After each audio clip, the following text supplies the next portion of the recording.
This video will help you sleep and relax. But before we begin, I would like to know which city you're from and what time you're watching this. Now, subscribe to the channel, relax, and let's begin. I noticed the bicycle in the backyard on my first afternoon at the house. I had rented the place for a quiet Christmas vacation, thinking it would be good to get away from the city. The house was small, but it had a decent kitchen and a living room that overlooked the yard. Snow covered most of the garden, and the air smelled of damp leaves and cold earth. I remember opening the sliding door to step outside, just to breathe the crisp winter air, when I saw it, a small bicycle, leaned against a bare tree. It looked old, with chipped paint and rusty handlebars. Red ribbons were tied around the frame, and they fluttered weakly whenever a breeze passed. Tiny Christmas-themed stickers, pictures of snowmen and reindeer, decorated the metal. They were faded, almost colorless in some spots. On the front basket, I spotted a small bell. It looked stuck in place, corroded by time. There were no footprints around the bike, just a thin layer of fresh snow over the ground. I stood there for a moment, rubbing my gloved hands together for warmth. The house's owner hadn't mentioned anything about a child's bike in the backyard. I had seen no sign of kids around. I assumed maybe the previous renters left it. I didn't feel comfortable moving it, so I decided to leave it as it was. It seemed harmless, just a forgotten toy. That evening, I settled into the living room, reading a book by a small electric heater. The house had an old radiator system that wasn't very efficient, but I managed. Around sunset, the shadows stretched across the backyard. I glanced through the glass door at one point and noticed the bike still there, but it looked slightly tilted now, like it had shifted positions. I couldn't be certain if the wind had blown it, or if I was imagining things. I told myself it was nothing. Night fell. I heated some soup on the stove, ate quickly, and then tried to relax. The air inside felt a bit stale, but I didn't want to open the door again and let the cold in. The backyard was dark, illuminated only by a small motion sensor light over the door. The bike was out of sight from my angle on the couch. I ended up going to bed early, feeling tired from the drive and the day's small unpacking tasks. At around 2 a.m, I woke up with a start. The house was silent, but I felt an odd urge to check the backyard. My heart pounded for no clear reason. I got up, pulled on some slippers, and went to the living room. Peeking through the curtains, I saw the yard bathed in faint moonlight. The motion sensor light was off. The bike, however, appeared closer to the door than before. It wasn't right next to it, but it looked like it had moved maybe a foot or two. No footprints were visible, which made me nervous. The snow on the ground looked undisturbed, except for a few lumps where the wind might have caused drifting. My mouth felt dry. I told myself the wind must have knocked it over, and maybe it slid a bit on a patch of ice. I went back to bed, but my mind wouldn't settle. I tossed and turned, thinking about that bike. At some point, I drifted back to sleep. In the morning, I woke to pale sunlight streaming through the windows. I brewed some coffee and felt more confident in the daylight. I checked the backyard again. The bike was now leaning against the tree once more, exactly as it had been when I arrived. My stomach knotted. I had no explanation. The yard was still covered with fresh snow, no footprints in sight. Determined not to let it bother me, I decided to spend my day exploring the nearby town. I bundled up, got into my car, and drove to the local market. The roads were mostly empty. A few shops were open for last-minute holiday buyers, and people looked busy or distracted. I bought groceries and a small Christmas decoration for the living room, a little plastic wreath. I felt silly about the bike worry, so I forced myself to forget it. The crisp air and the bustle of normal life helped me relax. Returning to the house in the early afternoon, I carried my bags inside and glanced out back. The bike was still under the tree, motionless. I felt a weird mixture of relief and tension. I told myself I'd just leave it alone. If it moved again, maybe I'd store it in the garage to stop the wind from knocking it around. I fixed myself a warm meal, then settled in, turned on some music, and read for a while. Around dusk, I decided to step outside to bring in some firewood. There wasn't much, just a small stack near an old shed. The air bit at my cheeks, and my boots sank in the snow with each step. I walked past the bike, glancing at it from the corner of my eye. Its red ribbons looked dull and drooping, as if weighed down by ice crystals. I grabbed a few pieces of wood and turned back toward the house. I almost slipped on something near the bike. When I looked down, I realized it was a small card, half buried in the snow. I bent down and picked it up. The card felt brittle, the edges browned. I could just make out faded lettering. "Merry Christmas to our brave little rider." The name beneath it was smeared, almost gone. My heart skipped a beat. The date on the card seemed to read from decades ago, though I couldn't read it clearly. A chill ran through me. I carried the card inside and set it on the table. My hands shook a bit. I wasn't sure what to make of it. Night fell again. I kept the curtains closed, not wanting to see the backyard. My mind kept looping back to the card's message. Who was the brave little rider? Did they live here once? Had something happened to them? I tried to stay practical. It was probably just an old family memento that got left behind. But that didn't explain the apparent movement of the bike. I forced myself to eat dinner and watch some TV. The local stations showed holiday specials, and I half listened while scanning my phone for messages or news. At some point, a soft scraping sound from outside made me freeze. I muted the TV and waited. Nothing. The house was quiet. My palms felt clammy. I stood up, walked to the sliding door, and carefully parted the curtain by an inch to peek out. The motion sensor light flicked on. The yard lit up in a circle of weak yellow light. The bike was a few feet from the tree, angled toward the house. I felt the hair on my arms stand up. I couldn't see footprints, but the snow looked uneven around the tires. My pulse raced. I let the curtain fall back and took a few steps away from the door. I considered calling someone, a friend maybe, but who would believe me that a bike kept shifting positions in the snow with no tracks? I ended up staying in the living room all night, refusing to go to my bedroom. I dozed off a couple of times, but each small noise woke me. Each time I opened my eyes, I stared at the curtains, dreading the thought of looking outside again. By dawn, my nerves were raw. I decided I couldn't handle another night like that. I had planned to stay through Christmas, but I was ready to leave. I went outside in the morning, heart pounding, to examine the situation. The bike was back by the tree again, ribbons fluttering slightly. I walked around it, searching for any sign of footprints or drag marks. It all looked smooth.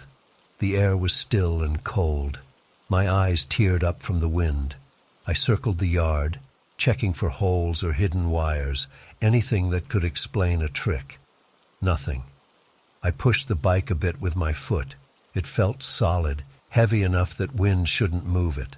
My stomach churned. I returned to the house and started packing. I carried my suitcase to the car, loaded it up, and then decided I should at least return the card I found. Maybe leaving it out was disrespectful. I slid it into the bike's basket, next to the rusted bell. As I did, I noticed the handlebar tape had small lettering beneath the ribbons, but it was too worn to read. I didn't linger to study it. My pulse was racing, and I just wanted to go. Within an hour, I was on the road. I locked the house, left the key in the agreed spot, and drove away. My shoulders tightened each time I glanced in the rearview mirror, expecting to see the bike appear somewhere behind me, but of course that didn't happen. The tension in my chest eased only when I reached the main highway, where I saw other cars and signs of normal life. Later, I emailed the owner to let them know I left early. I didn't mention the bike. I just said personal reasons came up. They replied politely, hoping everything was all right. I didn't have the courage to ask about the bike's history, or about any child who might have lived there. I didn't want to reopen the subject. To this day, whenever I recall that house, the first thing I picture is that old bike with its faded ribbons and silent bell. I remember the subtle shifts, the sense that it was never quite where I last saw it, the card that spoke of a brave little rider. Sometimes I wonder if there's a simple explanation, like drifting snow or a hidden mechanism. But in my gut, I can't shake the feeling that I witnessed something beyond that, some echo of an unfulfilled holiday wish. I haven't gone back, and I have no plans to.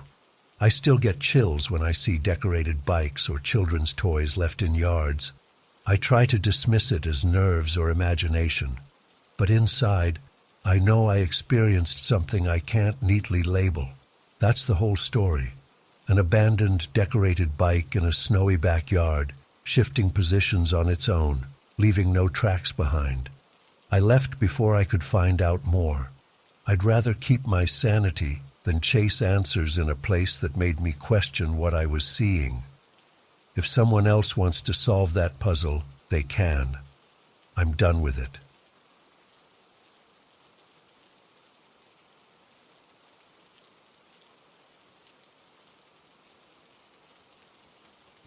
Frosted asphalt stretched ahead of me, and I felt my grip tighten on the steering wheel. I was on a narrow road lined with tall pines, and the snowfall made everything look unfamiliar. I didn't see any cars behind me or in front of me. The radio played a holiday song, but static swallowed half the lyrics. I turned the volume down. I focused on the road. The sky was getting dark, and my headlights offered a weak circle of visibility. I could feel my stomach clench. It was Christmas Eve, and I wanted to get home. I drove at a slow pace because the road was slick. My tires slipped when I pressed the brakes near a bend. I felt my heart pound. I kept both hands on the wheel. The pines arched over the road, their branches weighed down by fresh snow. They formed a tunnel of sorts, and the fading daylight mixed with the swirling flakes. I checked the temperature gauge. The interior of the car was warm, but I noticed goosebumps on my arms. I pushed the heater control higher. The air only got slightly warmer. After a few more minutes, I spotted something unusual at the side of the road. It looked like string lights, but they were dim. I blinked, trying to figure out if it was a trick of the headlights. As I drew closer, I saw a small cluster of ornaments hanging on bare branches. They were chipped and dull, and the ribbons holding them were frayed. I craned my neck to see if there was a house nearby, but there was only forest. My breathing turned shallow for a moment. It struck me as strange. I wondered who would bother decorating a random tree out here. I continued on. The decorations appeared more frequently. I saw a red bauble with peeling paint, then a tinsel garland draped over a shrub. It looked old, maybe left in some closet for years. The radio crackled with another holiday tune, and I switched it off. The quiet inside my car felt tense. My mind started to drift to worst-case scenarios. I pressed my lips together, trying to block those thoughts. My eyes flicked to the gas gauge. I still had half a tank, so I wouldn't be stuck if I had to keep going. But the further I went, the more I felt something gnaw at my nerves. I noticed some footprints on the side of the road. They led from the shoulder into the woods. They looked human-sized. The snow had partially filled them, so I couldn't tell how fresh they were. I swallowed hard. My pulse thumped in my throat. I glanced to my right, wondering if I would see a person walking among the trees. Nothing moved out there. The silence pressed in on me. I felt my hands damp with sweat, so I wiped one on my thigh and repositioned my grip on the wheel. At one point I passed a faded sign. It had a picture of a picnic table, so I guessed there was a rest spot nearby. After another turn, I found it. A small clearing with a single table and a trash bin. I saw a stained tablecloth on it, patterned with Christmas motifs. The tablecloth looked dirty, with dark rings that might have been coffee stains. I slowed the car a bit. My headlights lit the table. There was no one there. My heart fluttered. I didn't want to stop, but part of me wondered if I should check it out. I decided not to. I kept going. The sense of being watched tightened my chest. I scanned the side mirrors, half expecting to see movement behind me. My car felt colder, and I realized I was shivering a little. I turned the heater knob all the way up, but the air still felt lukewarm. I forced myself to breathe steadily. I thought about how many miles I still had left. The directions on my phone said the next main road was about 10 miles away, but the signal had dropped, so my navigation app showed nothing. I had to trust that this forest road would connect me to a bigger highway at some point. I saw more decorations. They hung from signposts and low branches. Some were small bells, rusted at the edges, swaying in the gentle wind.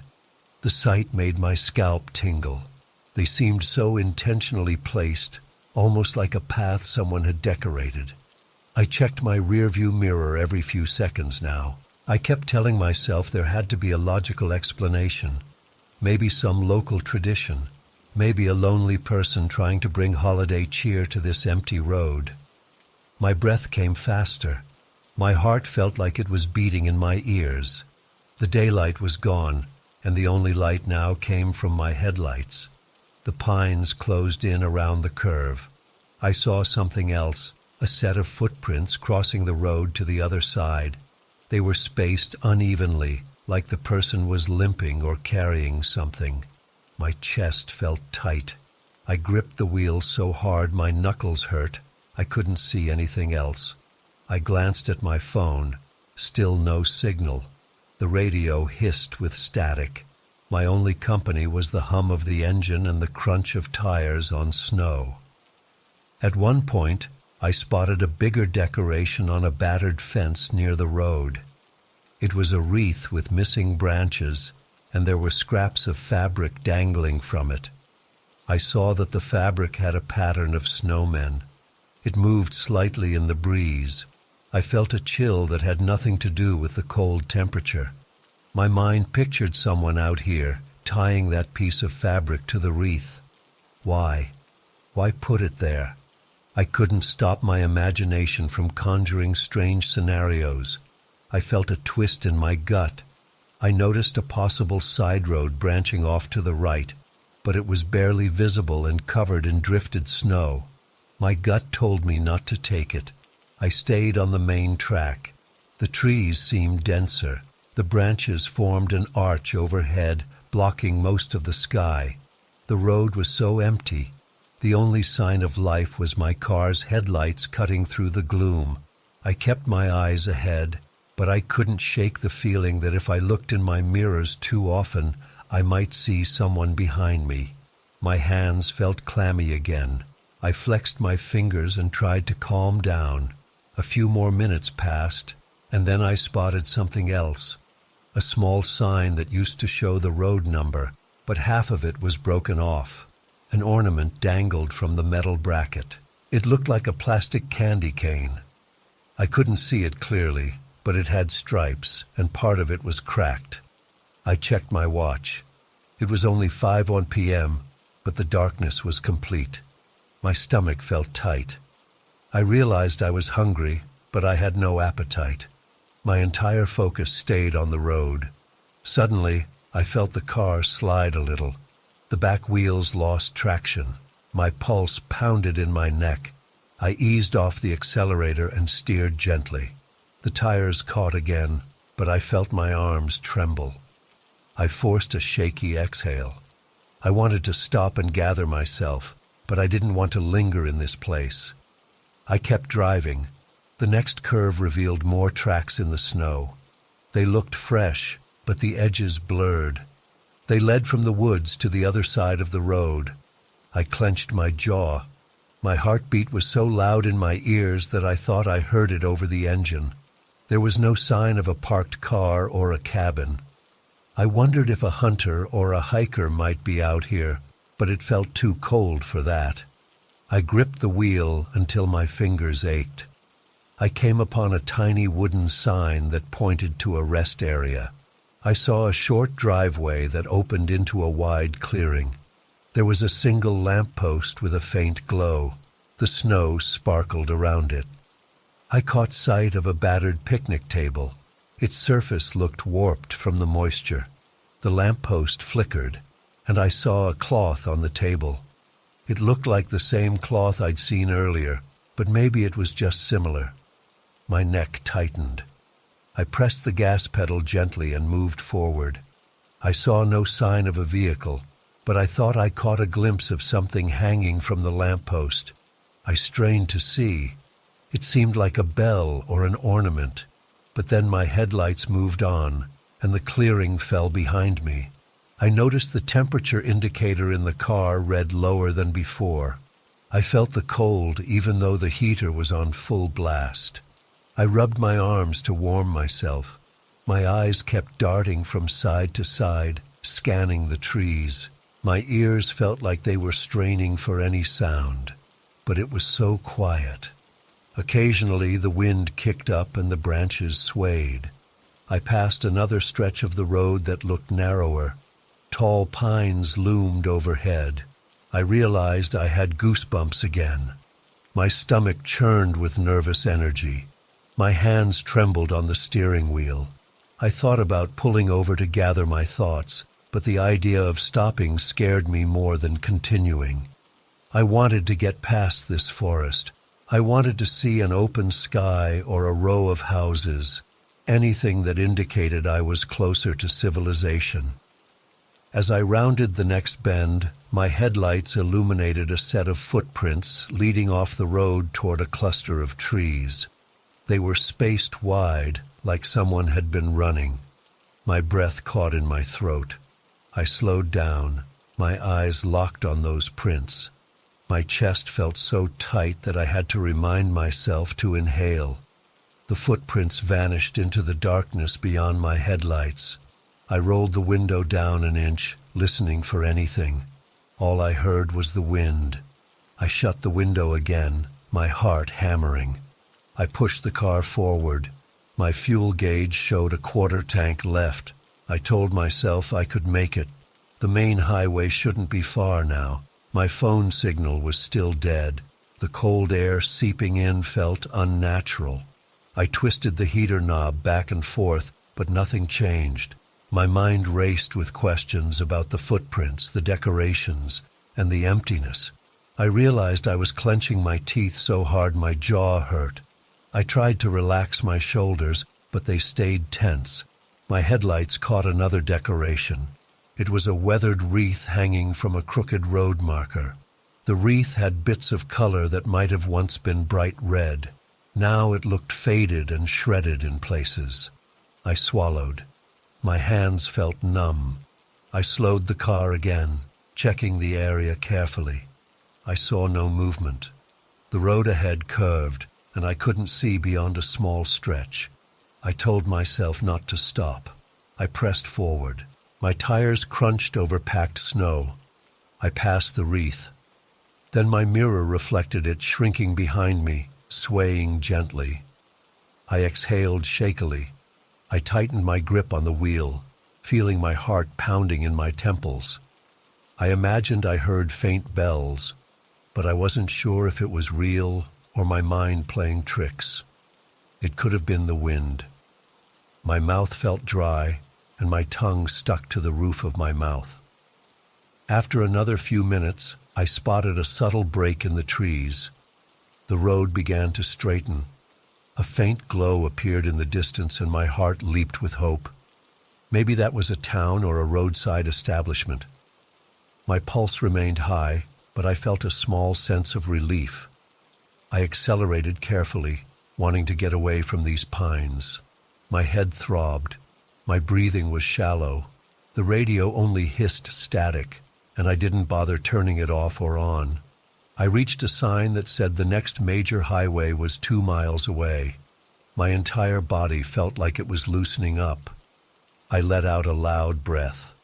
The pines thinned, and the open sky came into view. The tension in my chest didn't disappear completely, though. I couldn't stop thinking about the ornaments, the footprints, and the silence. My mind replayed each detail. I kept glancing in the mirror, expecting to see someone or something. There was nothing there. I told myself I just had to keep going. My heart still thumped, but I felt a surge of relief as I approached the crossroads. I saw distant headlights from other cars. I almost cried when I realized I was leaving that lonely stretch of road behind. I didn't know who hung those decorations, and I didn't want to linger on it. I accelerated onto the highway, merging with a few vehicles that passed by. I forced my eyes forward, ignoring the reflection of the pine forest in my mirror. I just wanted to be safe and warm. I wanted to forget about those footprints and that odd sense of being watched. When I finally saw a gas station sign illuminated, I knew I'd stop there and gather myself. But I still felt something in my chest, a weight that wouldn't lift.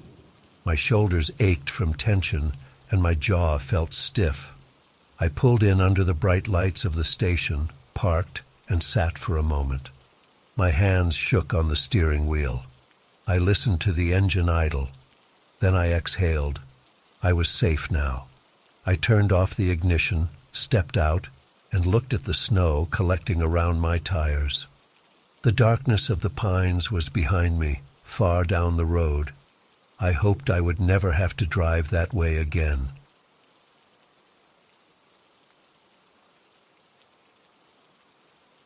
Snow piled up around the tires as I drove along the narrow mountain road. I had rented a small cabin for the week of Christmas. I wanted to escape city noise and find some peace.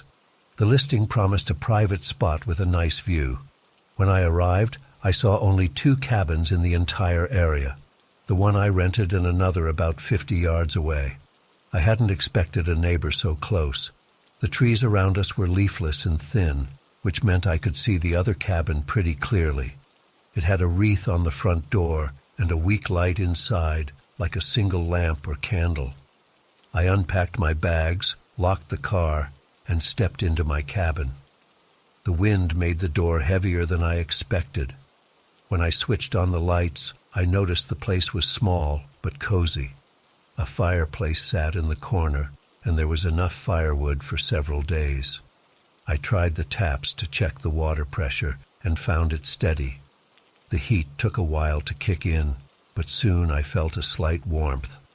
Outside, the daylight was already fading, and the sky had a dull gray color. I glanced at the other cabin through my front window. At first, it looked empty, but I noticed a faint glow that shifted. It reminded me of someone passing in front of a lamp. The movement was subtle. I couldn't see a person, just the changing brightness. I told myself it was probably just the reflection of my own lights. I turned my attention to my own surroundings. There was a small kitchen area, a table with 2 chairs, and a single bedroom. Everything looked clean enough, though it smelled a bit musty.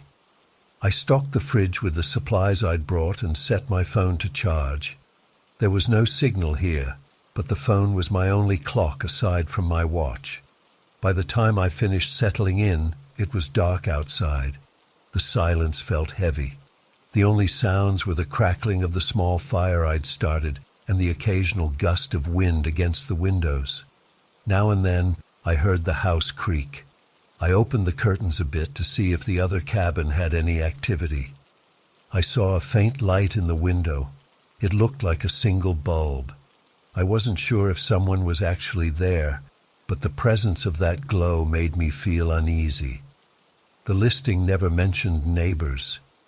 I cooked a simple meal, ate in silence, and read a paperback book by the fireplace. After an hour, I heard a distant noise, something like a dull thump. I froze, listening carefully. The noise came from outside, in the direction of the other cabin. I walked to the window and squinted into the darkness. Nothing moved. I stepped onto the small porch. The cold air stung my face. The snow crunched under my boots. I listened for any sign of life. Only silence. I went back inside, locked the door, and tried to shake off the discomfort. My body felt tense, and my shoulders ached. I decided to go to bed early. I turned off most of the lights and left only a small lamp on. I heard occasional groans from the wooden beams as the night temperature dropped. It was normal for a cabin in a cold region, but I couldn't relax. I thought about the other cabin. Could it be empty? Could that flicker be from a malfunctioning light? My mind cycled through possibilities. I dozed off around midnight, but I slept lightly. In the morning, I woke to a bright white glare through the window. The sky was overcast, but the snow on the ground reflected the light. I got dressed in warm clothes, then stepped outside. I saw no footprints in the fresh snow near my cabin. I walked around to the back and gathered some extra firewood from a small shed. I noticed something in the distance, footprints leading from the other cabin to the edge of the woods. They circled back around, close to my cabin's perimeter. I felt my stomach tighten. The tracks looked fresh, maybe from early morning. The snow hadn't covered them completely yet. I followed them briefly with my eyes. They stopped behind a large pine tree, then continued to the other cabin. My heart rate sped up. I looked at the other cabin's door. It had a wreath with a small red bow. I was sure the bow hadn't been that bright before, or maybe I just hadn't noticed. The cabin itself looked silent. Its window was dark now. I swallowed hard, feeling a surge of doubt. I told myself it might be just another renter who preferred solitude. But why hadn't I seen them? I collected my firewood and went back inside. I locked the door behind me. My chest felt heavy. I tried to distract myself by cleaning up the kitchen area. I heated water for coffee and listened to it boil. The quiet felt even more pronounced, like a weight on my ears. I peered through the window again. No movement over there. The footprints remained, though they were already softening at the edges. I decided to take a short walk along the tree line. Maybe I'd calm my nerves if I got some exercise. Outside, the air smelled crisp. My breath came out in white puffs. I walked slowly, staying within sight of the cabin. I noticed that the other cabin had no car outside. There was a narrow path of footprints leading from the door to the woods. I studied the ground around my own cabin. The footprints I saw earlier looped around my cabin, but not right up to my windows. They kept a few yards away. I felt cold sweat forming under my jacket. I heard no birds or wildlife. The whole area seemed unnaturally still. I spent the afternoon chopping some firewood and reading. I kept looking out the window. The other cabin's lights stayed off. I started to wonder if I had imagined the flickering the previous night. But I remembered the faint glow clearly. As evening approached, I prepared a simple meal. The temperature inside dropped fast once the sun set. I lit the fireplace again and huddled close. Around 7, I heard a noise outside like someone stepping on a patch of crunchy snow. I froze and listened. My palms began to sweat. I crept to the window. I didn't see anyone. My breath hitched. I moved to the door, careful not to make noise, and looked through the small peephole. Nothing. I stood there for a long moment. My mind raced with questions, but I had no answers. I decided to wait it out. If there was a person out there, maybe they would knock. Maybe they needed help. But the door stayed silent. After a few minutes, I backed away, my heart still pounding.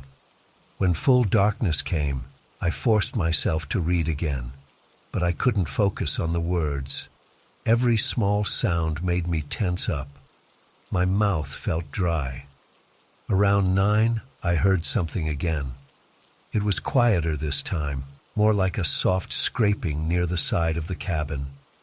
I looked out the nearest window. I saw nothing. I turned off my cabin's interior lights, hoping I could see better in the darkness. When my eyes adjusted, I noticed a faint glow in the other cabin's window. It was back. My pulse raced. I watched for movement, but the light just stayed there, dim and steady. I felt a wave of unease. My stomach churned. The scraping noise stopped. I decided to call out. I opened the door a crack and shouted, "Hello?" My voice sounded shaky. No one answered. The cold air rushed in, making me shiver. I waited, but I got no response. I locked the door again, feeling my throat tighten. I stared at the other cabin's window for a while. The light winked out. I didn't see any silhouette. I felt like someone was playing a game. I kept the lights off in my cabin and sat in the dark for a bit, just to observe. Around midnight, I forced myself to go to bed again. I pushed a chair against the door as a makeshift barrier. I didn't know if it would do any good.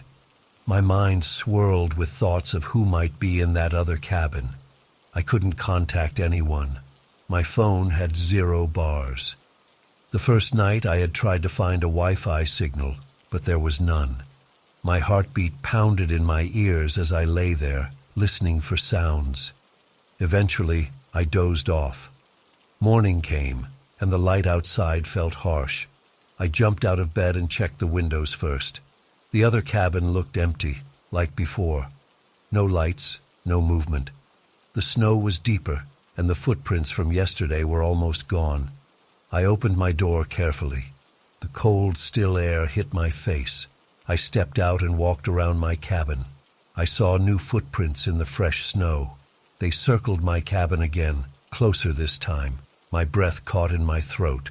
I felt my skin crawl with tension. I glanced at the other cabin.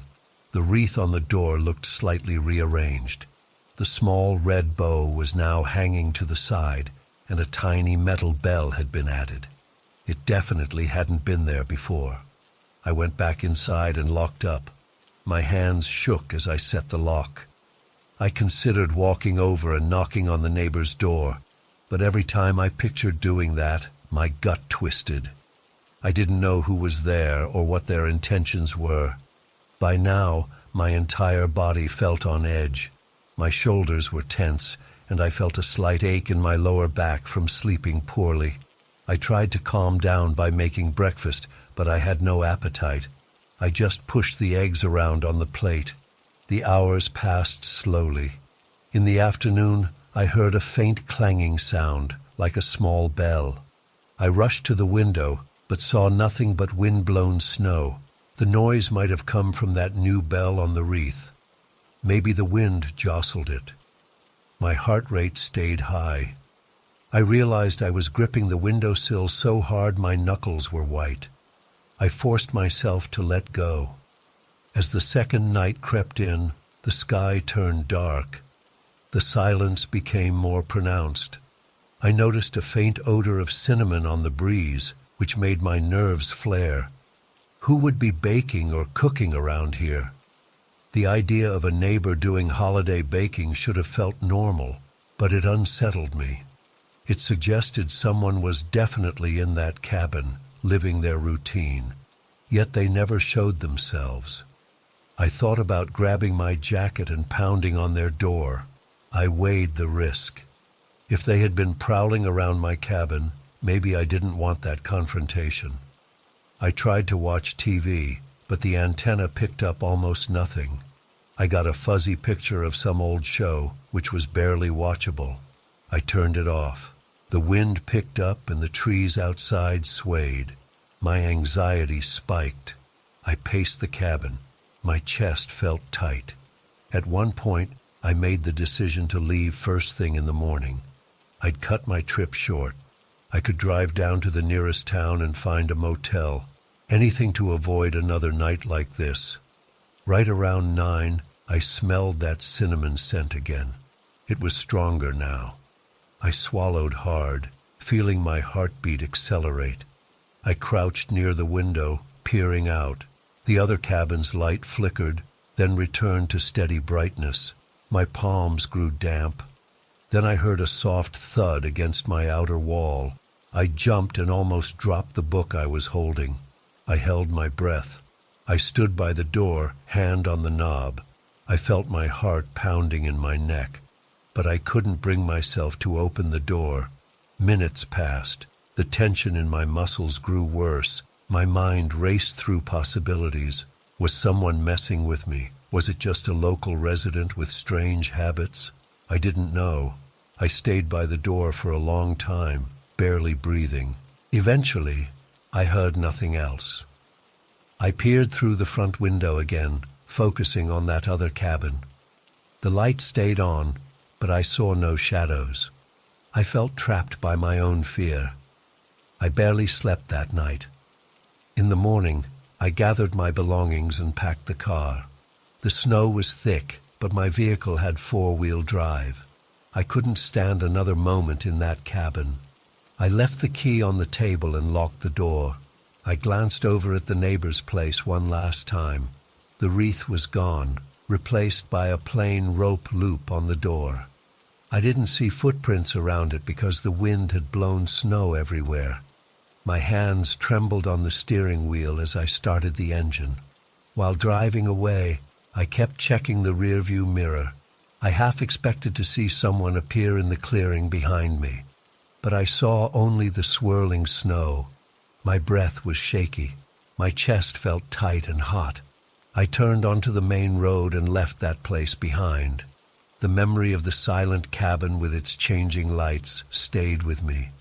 I never found out who lived there or why they circled my cabin at night. I just wanted to get away. I gripped the steering wheel, pushing myself forward, away from that unnerving silence. Once I reached a lower altitude, my phone picked up a signal. I felt a wave of relief wash over me. My stomach cramped with tension, but I kept driving. I told myself I would never rent a place in the mountains during winter again. The relief of leaving was overwhelming. I just wanted to be where there were more people, more sounds, more signs of normal life. My mind spun as I recalled every strange noise and every eerie light. I didn't care about answers anymore. I just wanted distance. By the time I reached a small gas station, I felt an odd sense of freedom. I filled my tank, grabbed a cup of coffee, and hit the road again. I kept checking the mountains in the rearview.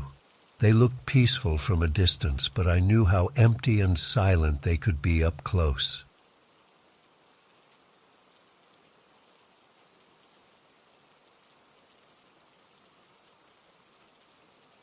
Footprints crunched behind me as I stepped onto the uneven sidewalk. I had turned off the main road earlier because of a sudden snowstorm. My car's heater struggled to keep me warm, and the town I found on the map didn't exist in reality. This small village seemed hidden from everything. The single street I could see was lined with a few run-down buildings. All of them looked vacant, but one had a flicker of light, a souvenir shop decorated with chipped holiday designs on the windows. I needed to stop somewhere, so I decided to check it out. I killed the engine and climbed out into the freezing wind. Snow whipped my face. The store's door was slightly ajar, and the overhead light inside was weak. A small sign hung crooked on the door saying "Open," but the rest of it was worn away. There was a tiny brass bell above the entrance, but it didn't make any sound when I pushed the door open further. My boots squeaked against the dusty floor tiles inside. Once I was inside, I smelled a mix of mildew and old wood. The temperature felt only slightly warmer than outside. The walls had shelves filled with holiday ornaments, cracked glass baubles, faded stockings, and discolored greeting cards. It all looked like it came from decades ago. No radio played, no heater rattled. I only heard my own breathing. I glanced around for a clerk, but I saw no one. A worn cashier counter stood near the back, with a vintage cash register on top. I walked deeper into the store. My breath made small puffs in front of my face, which told me the place had no working heat. The floor creaked under my weight. I noticed a rocking chair in the corner, facing a display of old Christmas figurines. The figurines had chipped paint and missing arms. Behind them, a mirror on the wall showed my reflection, hazy with dust. The overhead light flickered once, which made my chest tighten with sudden apprehension. I cleared my throat and called out, "Hello? Is anyone here?" Silence answered. I stepped toward the shelves, looking at the items. Some were handmade ornaments, carved out of wood, with flaking bits of glitter. Others were plastic reindeer, their antlers bent out of shape. Everything appeared neglected. I had a feeling that no one had bought anything here for a long time. I paused to rub my hands together for warmth. My fingertips stung from the cold. I considered leaving, but a part of me felt drawn to keep looking around, maybe to find a clue about who kept this place running. I heard a muffled sound above me, like a soft thud. There must have been a second floor or attic. I called out again, "Hello?"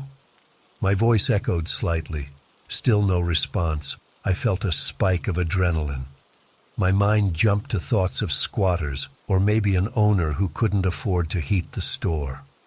I shook off those worries and leaned over the counter. The old register had a few keys missing, and it looked like it hadn't been used in years. Next to it, I saw a ledger or notebook, its pages yellowed. The cover had a date in faded ink. I flipped it open, hoping to find an address or phone number. The handwriting inside varied in style, as if multiple people had written entries over time. Each line mentioned a date close to Christmas, along with a name and a short note.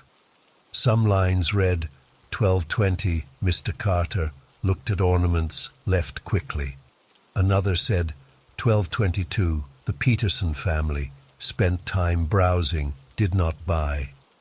The further I flipped, the more recent the dates became, always in December, though I couldn't match them to any specific year because the year wasn't noted. A chill rose along my spine when I reached the last few entries. I saw lines that described single travelers, each staying briefly. The final entry read, "Someone arrived at dusk, hesitates to pick a souvenir."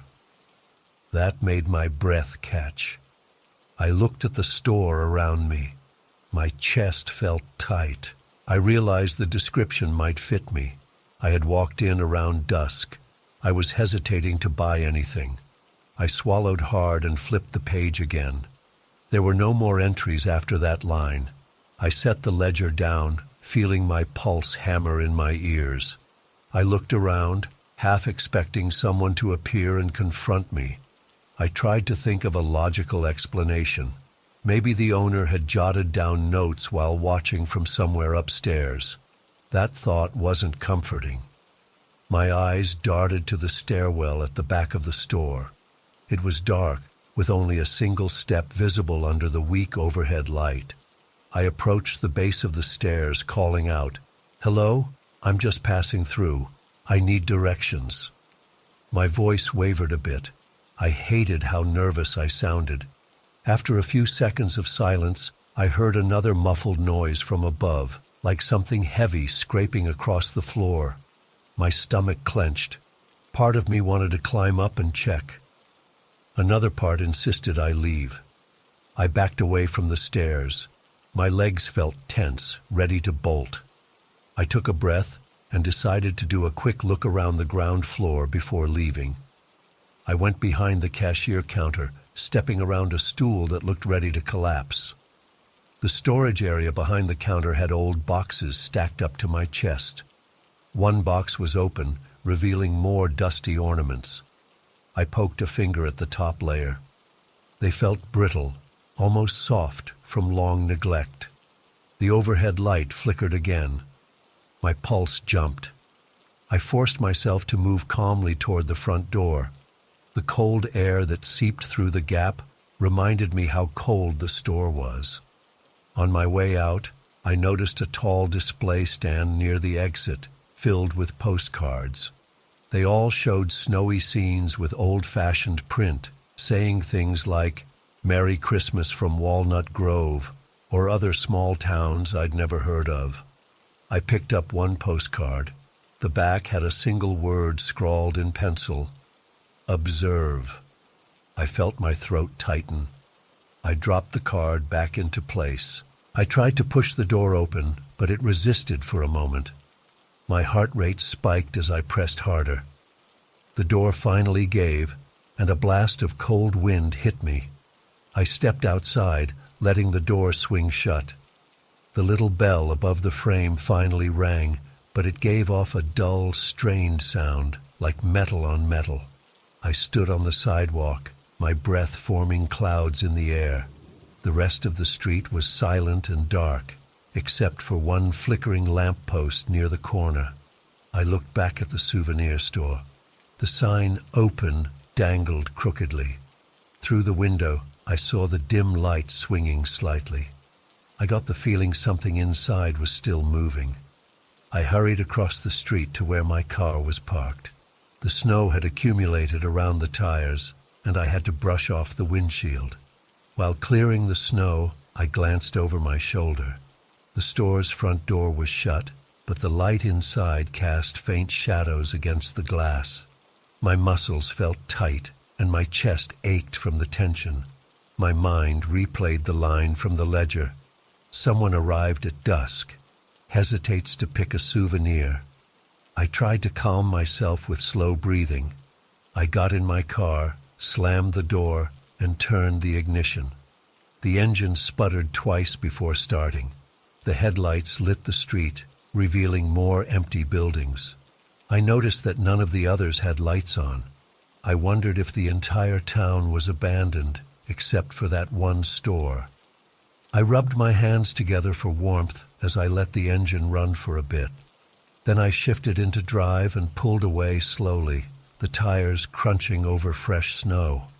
I expected the store's sign or lights to shrink in my rearview mirror, but the street layout twisted, and I lost sight of the building almost instantly. That unsettled me more, like the store was swallowed by the darkness. My phone still showed no signal. I tried the radio, but all I got was static. My mind was filled with unease. I couldn't stop thinking about the noise above me, the ledger, and the mention of me inside it. The road out of town was poorly maintained. I had to steer around deep potholes. The snow kept falling. My wipers squeaked across the glass. I felt the tension in my shoulders. Part of me wanted to do a U-turn, find a landline, and call the police or local authorities, but I couldn't face going back there. I wanted distance. I wanted a functioning gas station, or a diner, or any place with normal lights and people. After about 10 minutes of driving, the sky seemed to grow darker, as if the clouds had thickened. I passed a few small houses that looked deserted. No lights. My headlights washed over broken fences and bare trees. The place felt lifeless.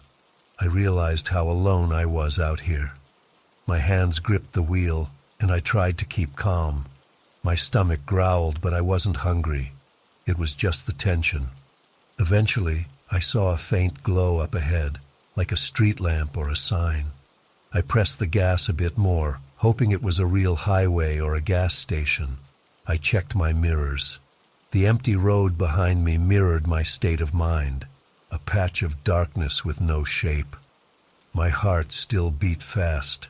I kept seeing that ledger in my mind, those entries about visitors who never bought anything. The final line about me stuck in my head. I wondered if someone upstairs had been watching me the whole time. The thought made my skin crawl. I recalled the muffled scrape of furniture or a heavy box. I thought of that rocking chair. Had it moved after I turned my back? I tried not to let my mind wander to wild ideas. I focused on driving, on moving forward. My breath stayed uneven, and my throat felt dry. When I finally reached a larger road, my headlights revealed a single sign pointing toward a distant interstate. I never felt so relieved to see a mention of a highway. I merged onto a better maintained route, passing a few scattered houses with lights on. I felt my body slowly relax. My shoulders hurt from the prolonged tension. I found a gas station a few miles later and pulled in. It was open, but nearly empty. Inside, the clerk eyed me warily as I grabbed a coffee. I asked her if she knew the small town I had come from, but she just shrugged and said she'd only heard rumors that it had died out years ago. She seemed more concerned with her phone than my questions. That didn't surprise me. I paid for my coffee and left, returning to my car with the warm cup in my hands. I drove away, forcing myself to think about something else. I tried to plan the next phase of my trip, which road to take, what motel might still have a vacancy. The memory of that store, its dusty ornaments, and the ledger entries wouldn't leave me, though. I felt a chill every time my mind replayed the words describing me. I kept driving until I found a motel with a neon sign. I parked, checked in, and locked myself in a modest room. The walls were thin, and I heard someone snoring next door. That sound felt comforting because it reminded me I wasn't alone anymore. I tried to sleep, but each time I closed my eyes, I pictured that rocking chair or that small noise upstairs. I pictured the final page in the ledger. My pulse stayed high for a while, but I eventually dozed off. In the morning, I woke up with a jolt, my heart pounding like I'd had a nightmare, though I couldn't remember any details. I quickly dressed and left the motel, desperate to put distance between me and that deserted store. Even as I drove off, I kept glancing in the rearview mirror. I half expected to see a figure on the roadside. Of course, there was no one there. I forced my eyes forward, letting the road carry me to more familiar surroundings. Yet the memory of that store lingered in the corners of my thoughts, as if some quiet watcher still took notes and waited for the next traveler to arrive at dusk.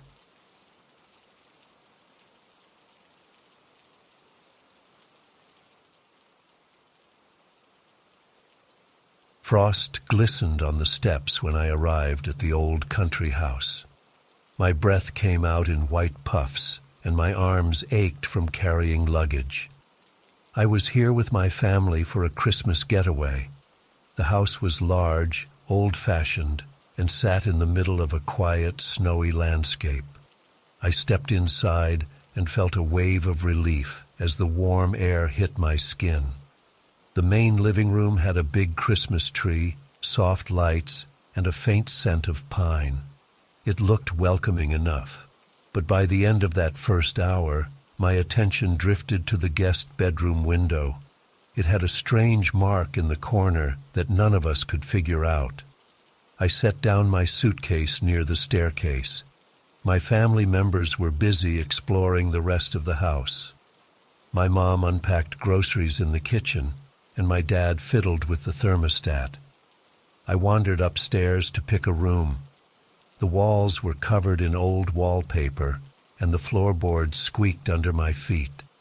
Warm air rose from a big vent near the hallway.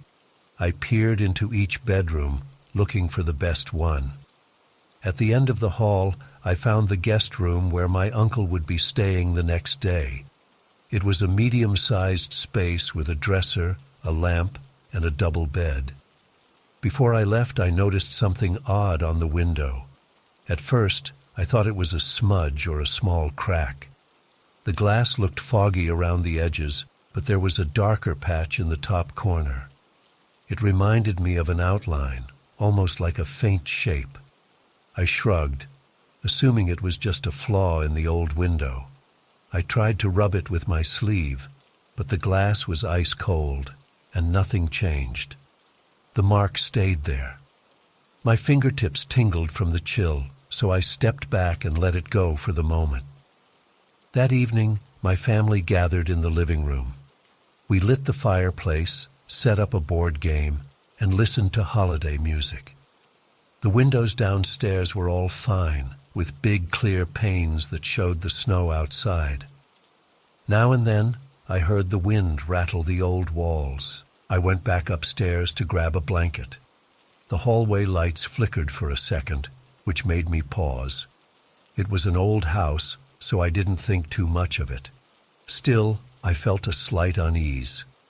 Inside the guest room, the lamp was off. The overhead light cast enough glow for me to see that dark mark again on the window. It looked a bit larger under artificial light. My body tensed. I stepped closer, leaning in, feeling the cold radiate off the glass. The shape wasn't just a random smudge. It had a vague outline that suggested a face or a profile. I blinked, thinking maybe it was just the frost patterns, but it unsettled me. My heart thumped a little faster. I thought about cleaning it. I rummaged under the bathroom sink for paper towels and found a glass cleaner. When I tried to spray the outside of the window by opening it slightly, the frigid air bit at my skin. The window stuck in place, half frozen. My spray and towel didn't do much. The mark wouldn't budge. My chest felt tight, and I sighed in frustration. Eventually, I gave up. I told myself I would try again in the morning. That night, we ate dinner together, told stories, and tried to ignore the creaking noises the house made. My mom joked that the old beams were talking to us. We were all tired from the trip. I headed to bed around 11. The hallway was dark, and I passed the guest room door. I resisted the urge to peek inside. I felt silly for being nervous about a window stain, but my stomach churned at the memory of that shape. By morning, bright sunlight poured through the house. My dad made coffee. I sat at the kitchen table, warming my hands on a mug. The tension from the previous night lessened a bit. After breakfast, I went upstairs with a fresh plan to tackle that weird mark. I opened the guest room door, expecting to see the stain in the same corner. But something was different. It looked like the stain had shifted a few inches. My heart did a quick flip. I walked closer. The outline still seemed vaguely like a face in profile, but it wasn't in the exact same spot. I squinted, trying to see if I was imagining it. The glass felt ice cold to the touch, colder than any other window I had checked. My dad popped his head in, asking if I needed help. I gestured at the glass, explaining that the mark looked strange. He frowned, walked over, and pressed a knuckle against the pane. He said it might be a defect caused by condensation between the layers of glass. He suggested we ignore it, since it wasn't affecting the temperature inside. I nodded, trying to shrug it off, but the look in his eyes told me he found it odd as well. Over the next day, we busied ourselves with holiday stuff. We set up decorations, wrapped gifts, played more board games. The house felt cozy most of the time, but every now and then a draft would roll through a hallway, or the lights would flicker. The wind outside grew stronger. We kept hearing branches scrape against the walls. Early in the evening, we noticed the wind had pushed a fresh layer of snow against the house, half burying the lower windows. I felt a prickling unease. Something about the environment gave me goosebumps. My uncle was due to arrive the next day. My mom wanted the guest room to look nice, so she asked me to help her tidy up. When we stepped into the room, we both noticed how cold it felt. The radiator was on, but the air inside was chilly. I checked the window. The stain still hovered there in the corner, darker now. My mom tried wiping it with a damp cloth, but nothing changed. The cloth froze slightly at the edges, sticking to the glass. She muttered something about old windows needing replacement. As night fell, the temperature dropped further. We all gathered in the living room again. The only real heat came from the fireplace and some electric space heaters. I kept glancing up the stairs, thinking about that window. My skin got clammy whenever I pictured it. I told myself I was being ridiculous. I tried to focus on the conversation around me, but my mind wandered. Around 10, I decided to check the guest room again. The hallway felt colder than before. When I opened the guest room door, I almost gasped. The lamp near the bed flickered a bit, casting wobbly shadows. The stain on the window had more definition. I noticed what looked like eye sockets in the shape, or a suggestion of them. My heart pounded so hard that my hands shook. I stepped forward, swallowing the tightness in my throat. The glass seemed to pulse with cold. I felt it on my face like a subtle draft. Then I saw my reflection near that shape, and it was enough to make me step back quickly. I walked out, shut the door, and locked it. My mind raced. I returned to the living room without mentioning what I'd seen. My parents were dozing off in front of the fire, and I didn't want to alarm them. My heart hammered in my chest. My palms felt sweaty despite the cold. I decided I'd face it again in the morning. That night, I lay awake in my own room, listening to the wind. The walls groaned occasionally. I kept glancing at the clock, wishing morning would come faster. Around 2 or 3 in the morning, I thought I heard a faint scraping sound. It came from somewhere near the guest room. My mouth went dry. I stayed under my blankets, holding my breath until the sound stopped. By dawn, I was exhausted. My uncle arrived mid-morning. We welcomed him, helped him bring in his luggage, and led him to the guest room. As I opened the door, my stomach knotted. The window was clear, the stain was gone. The cold still lingered, but the glass looked normal. I blinked in surprise. My uncle tossed his suitcase on the bed and remarked how chilly it felt. We shrugged it off. I kept staring at the window, wondering if I had hallucinated everything. My uncle hung his coat in the closet. He seemed oblivious to my anxiety. The rest of the day passed quietly. I felt a lingering sense of dread, but with the stain gone, I tried to push it out of my mind. We spent Christmas Eve cooking, chatting, and exchanging small gifts. The house was still drafty, but it felt more relaxed now. I started thinking I might have overreacted or let the winter gloom affect me. Late that night, I went to bed and slept more soundly. In the morning, I woke up to bright sunlight again. We planned a Christmas breakfast together.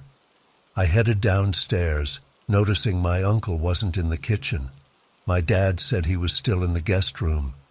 After an hour, we started to worry. My dad knocked on the guest room door. No answer. He opened it a crack, calling my uncle's name. That's when I saw the window. The stain was back, and it covered a larger portion of the glass. This time, it spread down from the corner, almost reaching the middle. It had a distorted, shadowy outline. My uncle's suitcase was still next to the bed. The bed itself was made, untouched. I felt ice in my veins. My dad glanced at me, alarmed. We searched the house, calling for my uncle. We checked the yard, the garage, everywhere. His car was still parked outside. There were no footprints in the snow around the house, except ours from the previous evening. The panic set in. We considered calling the police. Then, while scanning the area outside the guest room window, I noticed strange marks in the snow. They didn't look like normal footprints, more like wide smears. My head spun with confusion. We had no explanation for my uncle's disappearance. My mother was frantic, dialing the local authorities, but the phone line in the house was spotty. We waited in the living room, huddled in our coats. The hours dragged on, and the police said they'd send someone once the roads were cleared. A blizzard had picked up. I could barely concentrate on anything else. My dad paced in front of the fireplace. My mom wrapped herself in blankets. We tried to keep calm, but fear clung to every breath. I made a few more trips upstairs, staring at that window. The stain remained, darker than ever. The cold radiating from it felt even worse. I remembered how the stain had looked like a face at times. My stomach churned. I studied the floor near the window and spotted a damp trail, as if melted snow had seeped in. That made no sense because the window was closed. My hands trembled. I backed away, imagining all sorts of terrible scenarios. My uncle was still missing, and I had no logical explanation. We never found him in the house. The police eventually arrived, but found nothing unusual aside from the messy tracks in the snow. They listed my uncle as a missing person. My family left the house earlier than planned. The memory of that window haunted me. Even as we drove away, I felt the sting of cold on my skin. I kept seeing that outline in my mind. I had no answers. The house owners claimed they'd never seen anything like it before. They chalked it up to a bizarre defect or a trick of the weather. But I know what I saw. The mark seemed to shift, to watch, to follow. And when it vanished, something worse took its place. The question of what happened to my uncle. Even now, I still imagine that icy corner of the window, shaped like some silent observer. And I can't forget how cold my fingers felt every time I touched the glass.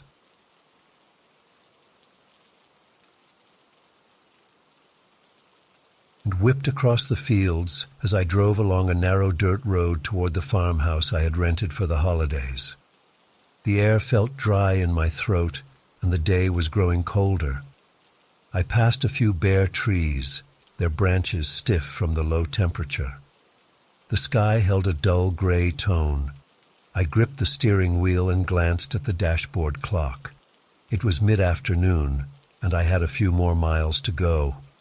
I wanted to reach the property before dark. A bend in the road appeared, and I slowed down. Ice clung to the ruts in the dirt. As I turned, I spotted a small setup on the side of the road.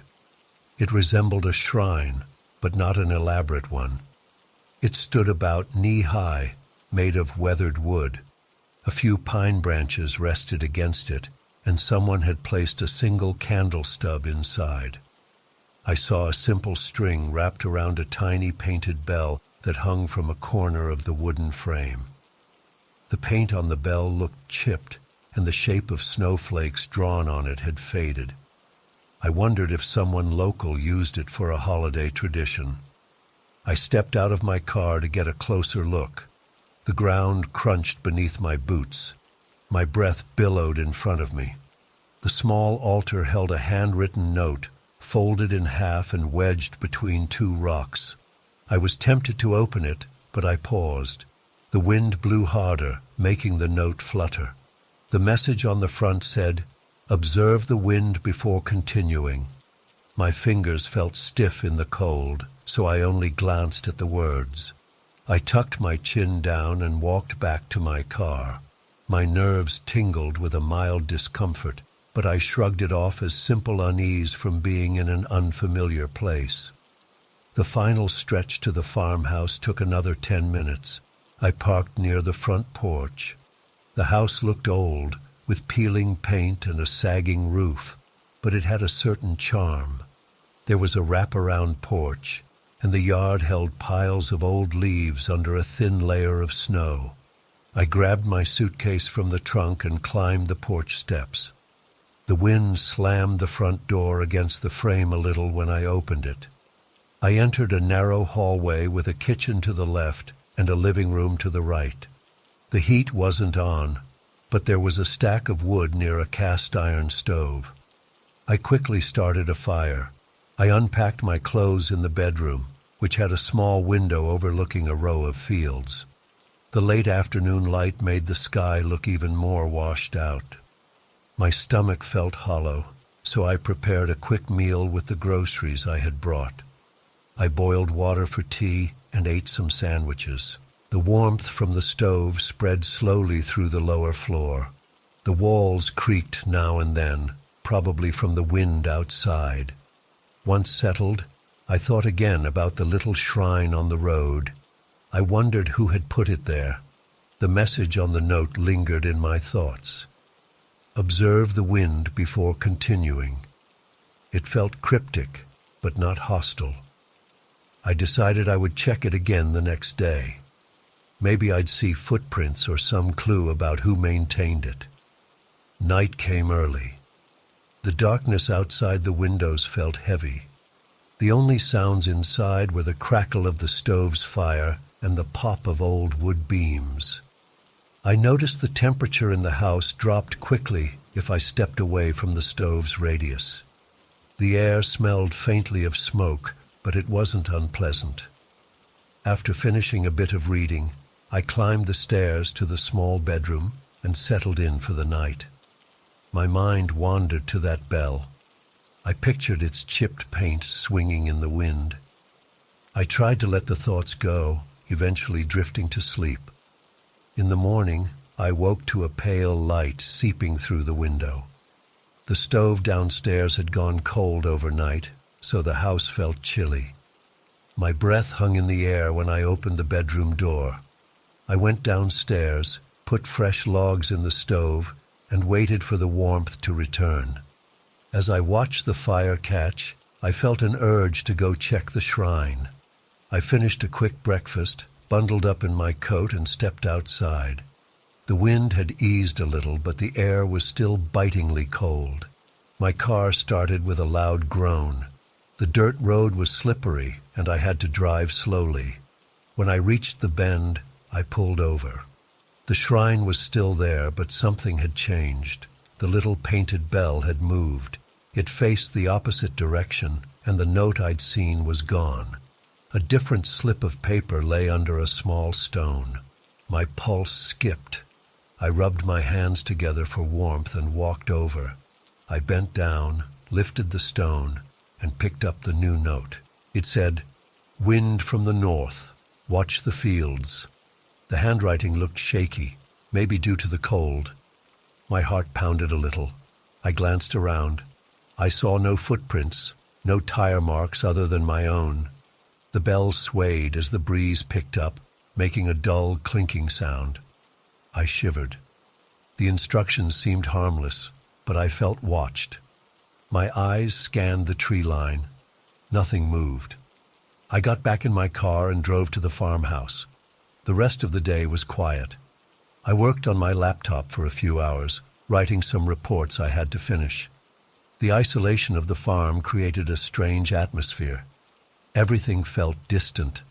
Now and then, I took breaks to check on the stove and glance out the windows. The sky stayed gray, and the fields around the house looked flat and empty. Late in the afternoon, I decided to walk around the property. I followed a narrow path behind the house. It led past a small barn and continued along a row of leafless trees. The snow crunched with each step. My breath felt sharp in my lungs. After a short distance, I turned back toward the farmhouse, but that was when I noticed something odd. I saw tracks near the barn that weren't mine. They were spaced far apart, like someone had stood in one spot for a long time, then shuffled forward. The impression in the snow was faint, but it made my stomach tighten. I followed those marks a little way. They seemed to head toward the main dirt road, then faded. I couldn't be certain if they were new or from the previous day. My heart beat faster than normal. I glanced around but saw no one. I told myself it might be a local worker or a neighbor I hadn't met. Still, I felt uneasy. I returned inside, bolted the door, and fed the stove more wood. The light outside dimmed early, and I found myself alone in the farmhouse again. I ate a simple dinner of canned soup. The wind started picking up around 8 in the evening. The windows rattled. I paced the living room, checking my phone for any signal, but I had none. The weather forecast had mentioned a storm. The only radio station I could pick up was crackly, so I turned it off. When the storm outside grew stronger, I heard gusts like a distant roar. The walls groaned. I stayed close to the stove, reading an old magazine I found in a kitchen drawer. Around 10, I heard a faint noise outside, like a bell ringing once. My ears perked up. The sound was soft but distinct, and my memory shot back to the small shrine on the road. I crept to the window, parted the curtains, and looked out. I only saw darkness. My heart thumped, and my palms felt clammy. I slipped on my coat, put on boots, and stepped onto the porch. The cold air made my eyes water. The wind slapped my face. I strained to hear anything but the storm. A few seconds passed, and I heard nothing else. I walked around the side of the house with a flashlight in hand. Snow whipped around me, limiting my visibility. I didn't hear the bell again. My breath felt tight in my chest. After a minute or two, I went back inside, locking the door behind me. I hardly slept that night. Every creak and whistle from the storm jolted me awake. I kept picturing that little bell, or those footprints by the barn. I wondered if someone was near the house watching. By dawn, I was exhausted. The sky had cleared, but fresh snow blanketed the entire landscape. I heated more water for tea, trying to gather my thoughts. I felt compelled to drive back to the shrine again. Maybe I would find another note. When I arrived, the small altar looked partly buried in snow, but still upright. The bell hung there, and a thin layer of ice coated its surface. I saw fresh markings in the snow around the shrine, possibly from a person's boots. I crouched and brushed away some snow from the wooden base. A small folded piece of paper came into view. My chest tightened. I picked it up. It read, "You saw the wind. Remain cautious." My mind raced. I felt the hair on my arms stand up. The cold air stung my cheeks. I scanned the area, but again I saw no one. I left the note where I found it, then hurried back to my car. The sense of being in someone else's game unnerved me. My heart pounded as I drove away. I kept checking my mirrors to see if anyone followed, but the road was empty. Back at the farmhouse, I paced the rooms, uncertain if I should leave early. I had rented the place for the whole Christmas week, hoping for solitude. Now I felt trapped in an uncomfortable situation. I tried to focus on simple tasks, like cleaning dishes and tidying the living room. By late afternoon, my mind drifted to the shrine again. I wondered if I should remove the bell or leave a note of my own. I decided not to meddle.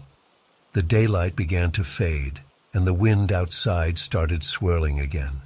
I heard the front door shift against its frame, so I checked the lock. Everything was secure. I sat by the stove, warming my hands. My heartbeat wouldn't slow down. My face felt flushed. When I heard another faint bell chime outside, I almost dropped the mug I was holding. My nerves felt raw. I told myself it might be the wind rattling something else, maybe a piece of metal on the barn. I opened the door a crack and yelled, "Hello?" My voice sounded shaky. No response. I lingered for a moment before stepping back inside. I secured the lock and returned to the stove, my hands trembling. The night passed in a blur of anxiety. Sleep came in short bursts. My dreams mixed random images of the bell, the notes and footprints in the snow. At first light, I decided I had enough. I packed my suitcase, shut off the stove, and loaded my car. My plan was to drive straight to town and find a motel or at least a busier place. I felt a rush to get out of there. The car's windows were frosty, and I had to scrape them. My breath hitched with each scrape. Finally, I climbed in, turned the ignition, and headed down the road, passing the barn on my left. When I reached the bend where the shrine stood, I slowed down. I noticed something stuck to the top of the shrine. A small piece of fabric or paper waved in the breeze. I hesitated, my heart pounding, but I stayed in the car. I rolled the window down slightly. Cold air shot in. I glimpsed that the bell was gone. The wooden frame looked bare without it. I felt a sudden emptiness in my chest. I rolled up the window and pressed the gas pedal, eager to leave. My tires spun briefly on the icy road, then caught traction. As I drove away, I felt a heavy sensation, like I was leaving a puzzle unsolved. My shoulders remained tense, and my hands were damp on the steering wheel. I kept checking the rearview mirror, but the shrine disappeared behind me when the road curved. I reached the main highway an hour later. The radio picked up stations again, and I relaxed a fraction. I stopped at a roadside diner, used the restroom, and washed my face with cold water. While sipping a coffee, I tried to make sense of everything. The notes, the changing position of the bell, and the footprints by my barn. I found no definitive answers. There was no direct confrontation, no clear threat, yet the tension had felt real. My chest still fluttered when I thought about it. After finishing the coffee, I got back in my car and drove on, leaving the farmhouse and that small shrine behind. But the memory stayed with me, and I wondered if someone would pass that bend in the road again soon and see a new note or a new decoration. I hoped they would be prepared for the quiet unease that settled over that place.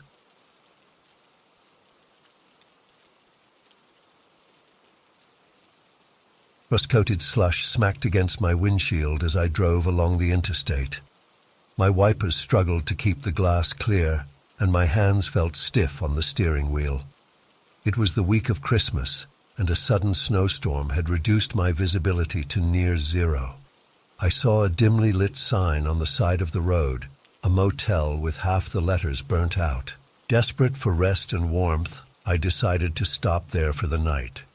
I pulled into the small lot, which had only a single working light. Snowdrifts had formed around the edges, and my tires squeaked across the icy pavement. I parked near the front entrance, though it was unclear where the official parking spots were. The sign over the office door looked old and dull, with a faint outline of Christmas lights that no longer worked. I turned off the engine and felt the immediate drop in temperature.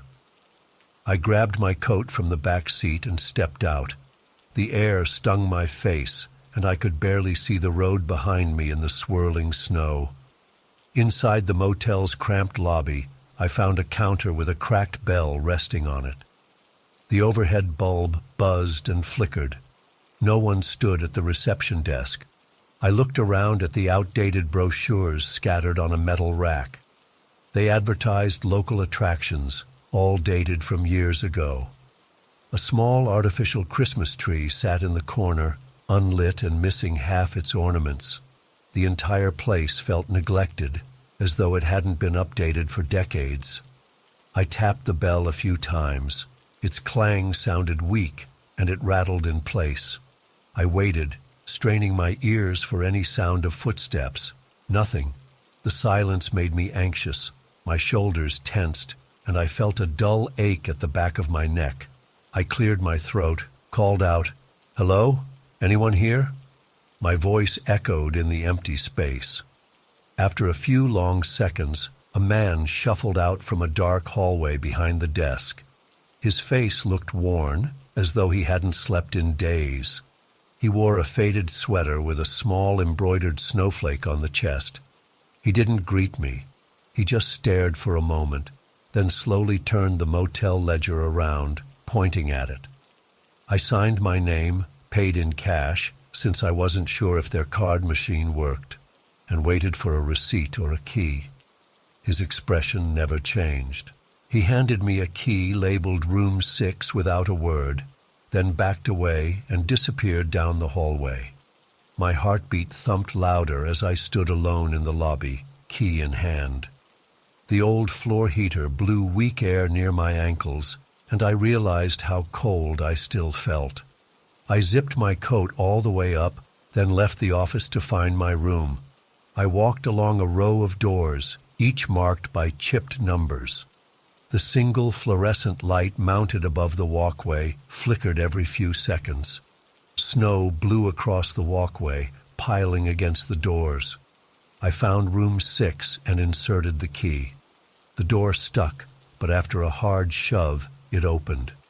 A dull overhead light illuminated a small space with worn carpet, thin curtains, and a bed that looked a few decades old.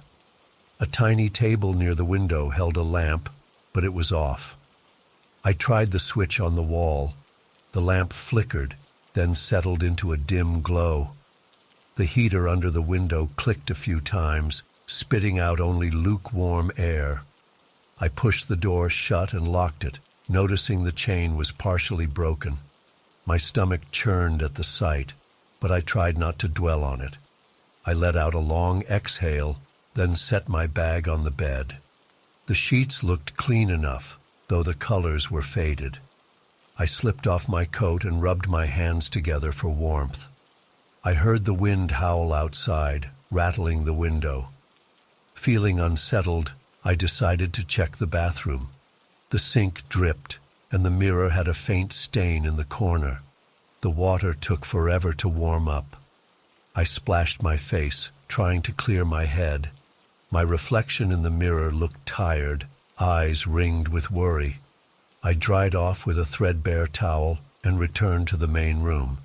The heater clanked, offering minimal relief. I noticed a faint smell drifting in from under the door, something sweet like hot chocolate. That made little sense. I leaned down and sniffed near the gap, confirming the scent. It disappeared as quickly as it came. My palms felt clammy. I tried to ignore it and rummaged through my bag for a spare sweater. The room's chill kept my shoulders tense, and I found it hard to relax. Eventually, I settled on the bed, flipping through a few TV channels on the ancient set. Static covered most channels, but I found one playing a late-night infomercial. The volume hissed. I turned it down, deciding silence might be better than that distorted noise. A few minutes later, I thought I heard soft footsteps outside in the corridor. I hit the mute button on the TV and held my breath. I listened carefully, but the sound stopped. I exhaled, trying to convince myself it was just the wind or my imagination. I turned the TV off and tried to rest. My body felt drained, but my mind whirled with unease. A short time passed before I heard the footsteps again. They seemed to pause near my door. My heart thumped in my chest. I sat up, half hoping they would continue past Room 6, but I sensed someone standing out there. I reached for my phone, realizing there was no cell service this far out. I stood up and tiptoed to the door, placing my eye near the peephole. Through the tiny lens, I saw an empty walkway. The flickering light above cast an eerie glow, but I didn't see anyone. My breath caught in my throat. I hesitated, then returned to the bed. Several minutes later, I heard a soft rustling at the base of my door. I froze, every muscle taut. Something slid under the door, a thin envelope. Then the footsteps retreated down the walkway, fading into the wind. My pulse pounded in my ears. I approached the door carefully, staring at the envelope on the carpet. It looked old, the edges yellowed. A piece of tape held it closed. My name wasn't written on it, nor was there any writing at all. I crouched, lifted it with unsteady fingers, and opened it. Inside was a clipping from an old newspaper. It advertised the motel's grand opening decades ago. The date was December 23rd of a year I didn't recognize, promising modern comforts and holiday warmth for weary travelers. My stomach twisted as I realized how outdated that statement was. A photo showed the motel owner shaking hands with a couple labeled as special guests. Their faces were blurred by the printing process or age. Nothing else was in the envelope. A wave of dread passed through me. I peered out the peephole again, but still saw no one. My hands trembled as I set the envelope on the small table. Why would someone deliver that to my room? My mind raced. Maybe it was the silent clerk's way of welcoming me, but it felt unnerving. I checked the clock. It was close to midnight. I wanted to leave, but the storm raged outside, and the roads were surely unsafe. My gas tank was also low, and I recalled no other nearby stops for miles. I turned off the overhead light, leaving only the lamp on. I crawled under the covers, trying to find a position that felt safe. The heater's sporadic clicks and the wind outside set me on edge. I couldn't relax. After a while, my eyelids grew heavy, and I drifted into a light sleep. A strange dream pulled me in and out of rest. I stood in the motel lobby, calling out for help, but no one answered. The artificial Christmas tree in the corner flickered on, then off, revealing shadows behind the counter. Around 2 a.m, I jolted awake. My heart hammered. I thought I heard a voice, muffled, maybe from the hall or the adjacent room. But when I listened intently, there was only the wind. I realized the lamp had gone out, and the room was dark. I fumbled for the switch, and it flickered back to life. My breathing was fast, and my hands felt damp with sweat. The faint smell of sweet chocolate drifted in again, then vanished. I sat up, unable to sleep anymore. I decided to wait out the night fully dressed, just in case I wanted to make a quick escape. I turned the TV on low, letting the static hum fill the silence. The heater's dull warmth was all that kept my teeth from chattering. I watched the clock crawl forward, minute by minute. At one point, I thought I saw a shadow pass by the window, but the curtains were drawn. I had no way to confirm. My pulse stayed elevated, and every slight noise made me jump. Finally, around 5 a.m, I decided I couldn't handle staying any longer. The sky was still dark, but the snowstorm seemed to have lessened. I gathered my things, shoved them into my bag, and forced myself to open the door. Cold air hit me, but I felt relief at the thought of leaving. The walkway lights were still on, flickering in intervals. The wind had created drifts against some of the doors. My footprints marked a clear path as I hurried to the lobby. Inside, the office area was empty again. I half expected the same clerk, but the place looked abandoned. I left the key on the counter. A part of me wanted to ring the bell and say I was leaving, but I couldn't stand another second there. I pushed against the main door, and it creaked open. Snow dust blew in, and I stepped out, squinting against the gray morning light. I jogged to my car, my breath steaming in front of me. The engine coughed a few times before it started. The snow on the windshield was thick, and I quickly brushed it off with my sleeve. My hands stung from the cold. The sign for the motel loomed overhead, half the bulbs dead. I glanced in the rearview mirror as I reversed out of the lot. I thought I saw a silhouette behind the lobby window, but it vanished too fast to be sure. The highway was mostly empty, with just a few sets of tire tracks in the fresh snow. My headlights lit the path, and I pressed the accelerator, wanting to put distance between me and that worn-out motel. My stomach clenched at the memory of the newspaper clipping. I questioned why it mattered so much. The entire experience felt unreal and disturbing, like I had stepped into a place that time forgot. As I drove, I watched the sky brighten slightly. I turned the car's heater on full, letting my hands thaw. My heart rate slowed, and my thoughts began to clear. Still, every time I glanced in the rearview mirror, I half expected to see the motel sign following me, as impossible as that sounded. I tried to focus on the road ahead. I told myself I would find a proper rest stop with other travelers, lights that worked, and staff who spoke to me in normal sentences. For the rest of my trip, I couldn't shake the lingering unease. The envelope with the newspaper clipping, the clerk's empty stare, and the phantom smell of chocolate weighed on my mind. I didn't try to explain it to anyone. I just kept driving, grateful to be gone. When I finally reached a small diner 2 towns over, I parked my car, locked it, and walked in for coffee and a chance to breathe among normal people.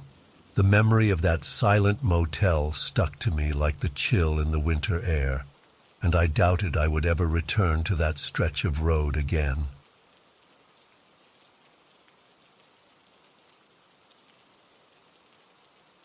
Salt-laced gusts whipped across the shoreline as I navigated the final stretch of road leading to the rented beach house. The drive had been quiet, with only the faint glow of the dashboard lights to keep me company. I wanted an unusual Christmas, far from crowded shopping centers and loud parties. The online listing showed a simple house perched on a rocky cliff overlooking the ocean. I imagined calm walks on a cold beach, the waves roaring in the distance. When I finally reached the driveway, the headlights revealed a modest wooden structure with peeling paint and uneven Christmas lights, blinking sporadically. I parked the car and stepped out, feeling the icy wind sting my cheeks. The sound of the surf behind the house was louder than I expected. I grabbed my suitcase from the trunk, then walked to the porch. The boards creaked under my boots, and my eyes adjusted to the dim porch light, which flickered once or twice. I spotted an old plastic Santa figurine tucked against the wall, its paint fading and chipped. The house key was under a weathered welcome mat, just as the owner had promised. Inside, the place felt cold and stale. The main room had a couch, a TV, and a small table. The windows rattled slightly from the wind. A few Christmas lights hung on the wall, some blinking, some dead. It smelled faintly of mildew, like the house had stayed empty for a long time. I found the thermostat near the hallway and turned it on. The heater clicked, blowing lukewarm air through ancient vents. I flipped on a lamp beside the couch and glanced around. Picture frames lined a narrow shelf near the kitchen door. The photos showed a family I didn't recognize. Parents and 2 children standing on a sunny beach, a dog wagging its tail. Judging by the hairstyle and clothing, the images were decades old. One photo had a faint inscription on the back, Summer '93. My stomach knotted a little, though I couldn't explain why. The smiles in the pictures looked genuine, but something about them felt distant. I carried my bag to the bedroom. The walls were an off-white color, and the floor felt slightly gritty underfoot. I set my suitcase on the bed and tried the lamp on the nightstand. It worked, though it flickered at first. The sheets appeared clean, but smelled dusty. Outside, the wind howled. The window overlooked the ocean, and moonlight shone on the waves. I could barely make out the shape of large rocks along the shore. I closed the curtains, deciding I would explore in the daylight. After unpacking a few essentials, I headed to the kitchen. The counters were bare except for a small notepad pinned to the fridge. It listed old grocery items: flour, eggs, cinnamon, turkey. Half the lines were crossed out. I glanced at the date written in the corner, but it was smeared, unreadable. I tossed my jacket over a chair and noticed an odd detail: a small holiday decoration on the table, a nativity scene missing the baby Jesus figure. Only the animals, the wise men, and Mary and Joseph stood there, all staring at an empty spot. My pulse kicked up a bit. I ran my fingertips over the miniature statues. They felt cold, like porcelain that hadn't been touched in a while. I opened the fridge and found nothing but a half-empty box of baking soda. I had brought some groceries, so I put them inside and prepared a quick snack. The quietness weighed on me. The only sounds were the vents pushing heated air and the distant crash of waves. I kept the lights on, feeling more comfortable in the brightness. Later, I turned off most lights and tried to settle in the living room. I thought about how unusual it was for a beach house to be rented during winter. Perhaps that explained the older decorations, the sense of abandonment. Still, I felt as though the place was waiting for someone. I turned on the TV, found a local channel with static, and finally settled on a random cable station that replayed old holiday movies. The flickering light gave the room a faint glow. I dozed off, the wind's roar in the background. The next morning, I woke to dull light streaming through the curtains. My back ached from sleeping on the couch. I stretched, put on a sweater, and checked outside. The weather looked overcast. The tide receded from the rocky beach below. I brewed a cup of instant coffee, then stepped onto the porch to get a better look at the surroundings. The cold air nipped at my nose. A narrow path led down to the water, lined with brittle shrubs. The sky hung low, filled with gray clouds. I decided to walk along the shore. The sand was hard and damp. My boots left shallow prints. Nearby, the waves rumbled, sending cold spray into the air. I noticed a small wooden box half buried in the sand. It looked like it had once been a gift box, with a tattered red bow. It was empty, waterlogged, and smelled musty. Maybe it had washed up from somewhere else. I set it aside near a rock. When I returned to the house, I noticed the blinking lights on the porch had stopped working altogether. I stepped inside, rubbing my hands for warmth, and checked the thermostat. It read the same setting, but the air felt chillier. I approached the windows in the living room and saw condensation forming near the corners. At that moment, my phone vibrated, weak signal, but enough for a quick message. I let a friend know I was settled. Then the signal died again. I explored more of the house. A small laundry room near the back door was cramped with old boxes. One box had ornaments wrapped in newspaper from an old local paper. The date read over 10 years ago. Another box held children's toys, wooden blocks, a stuffed animal missing an eye. I felt a twist in my gut. It looked like the family had left in a hurry or never came back after a certain season. I noticed a single slipper at the bottom of the box, small and pink. I put it back, my hand unsteady. By evening, I found myself jumpy. The isolation made every creak of the house more noticeable. I prepared a simple dinner, heated soup on the stove, and ate in the living room, the TV droning quietly. A few times, I thought I heard soft footsteps from the second floor, but I reminded myself I was alone. I checked upstairs earlier in the day. There were only 2 small bedrooms with old furniture, and I'd closed their doors. My chest felt tight when I heard those noises. The heater kicked on and off, which explained some of it. That night, I stayed in the bedroom. The bed was better than the couch, though the smell of dust lingered. Around midnight, I stirred awake, hearing a faint thud. My heart pounded. I strained to identify the source. It sounded like something falling in the hallway. My mouth went dry. I swung my legs out of bed and switched on the lamp. The rest of the house was dark. I clutched my phone, but there was no signal. I stepped into the hallway. It was empty. As I walked through the living room, I saw that the nativity set on the kitchen table had changed slightly. The wise men were turned toward the side, and one had fallen over. My chest tightened. I tried to think logically. Maybe I bumped the table earlier. My pulse raced anyway. I set them upright, forcing calmness. The house was quiet. I exhaled and returned to bed, though I slept lightly. In the morning I checked the old photos on the shelf again. I found a new one behind the others, showing the family in front of a Christmas tree. Their smiles looked forced. The father held a small box with a red bow. A date scrawled on the back read, December 24th, but the year was smudged. My anxiety spiked. I tried to ignore it and stepped outside for fresh air. I wandered up and down the nearby cliffs, keeping the house within sight.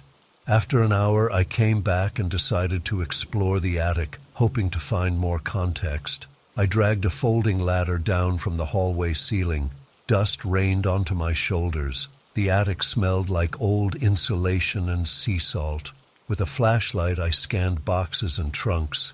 Most were unlabeled. A few had holiday items, wreaths, more broken ornaments, stray lights. In a corner, I found a box of pictures, many featuring the same family from the shelf photos. They looked happy in earlier years, then tense in later shots. In one, the mother stood in front of the fireplace alone, half turned away from the camera. I shuddered, feeling intrusive. I left the attic quickly. Downstairs, I realized the air felt colder than before. The wind outside had grown stronger. The vents only blew weak warmth. I huddled in a blanket, flipping channels on the TV for distraction. Static on most channels. Eventually, I settled for an old show about fishing. My mind kept drifting to the missing baby Jesus figure in the nativity scene, the old box on the beach, the partially used grocery list. I told myself these were random details, but I couldn't shake the feeling that something was off. On the third evening, the wind battered the windows. The porch lights flickered again, then went dark. I heated a can of chili for dinner and tried to keep my focus on the present. I had 2 more days here before I planned to leave. At around 9 o'clock, I heard a rapid tapping on the back door. My heart almost leapt into my throat. I froze, spoon halfway to my mouth. The tapping came again, softer this time. I approached slowly, flicked on the outside light, and peered through the window. I saw nothing but swirling snow. My pulse thundered. I cracked the door open, letting in a blast of icy air. No one stood there, no footprints in the drifting snow. I locked the door, my hands shaking. I abandoned the idea of finishing dinner. I settled in the living room, triple-checking the front and back locks. The Christmas lights on the wall glowed faintly in the dim space, but I found no comfort in them. Hours passed. The wind never let up. Every so often, I heard a noise like a child's laugh or a faint scraping sound near the windows. My eyes played tricks in the flickering shadows. I forced myself to stay awake until almost dawn, dozing off against my will. On my final day, I woke up with sore muscles. I decided it was time to leave early. The tension in the house weighed on me. I packed my things quickly, not caring that I'd paid for the full week. Outside, the wind had calmed a bit, and the tide was lower. I hauled my suitcase to the car and started the engine, letting it warm up. Before stepping on the gas, I glanced at the house's porch. The old plastic Santa lay on its side, as though knocked over. The broken Christmas lights dangled, some still blinking feebly. I felt a pang of dread just looking at it. I backed out of the gravel driveway, my tires crunching over small rocks. The road twisted along the cliff, and I got one last view of the ocean. My heart still raced, and my palms felt damp on the steering wheel. I pressed the gas and left that lonely place behind.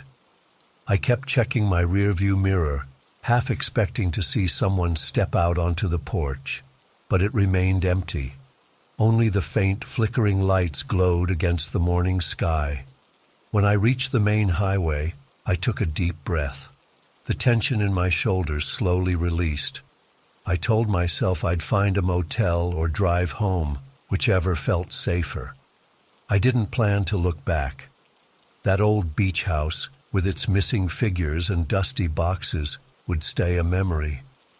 A strange Christmas, marked by the quiet echo of a family that vanished years ago. And though I never saw them, I couldn't shake the feeling that their presence lingered in every empty room, waiting for someone to notice.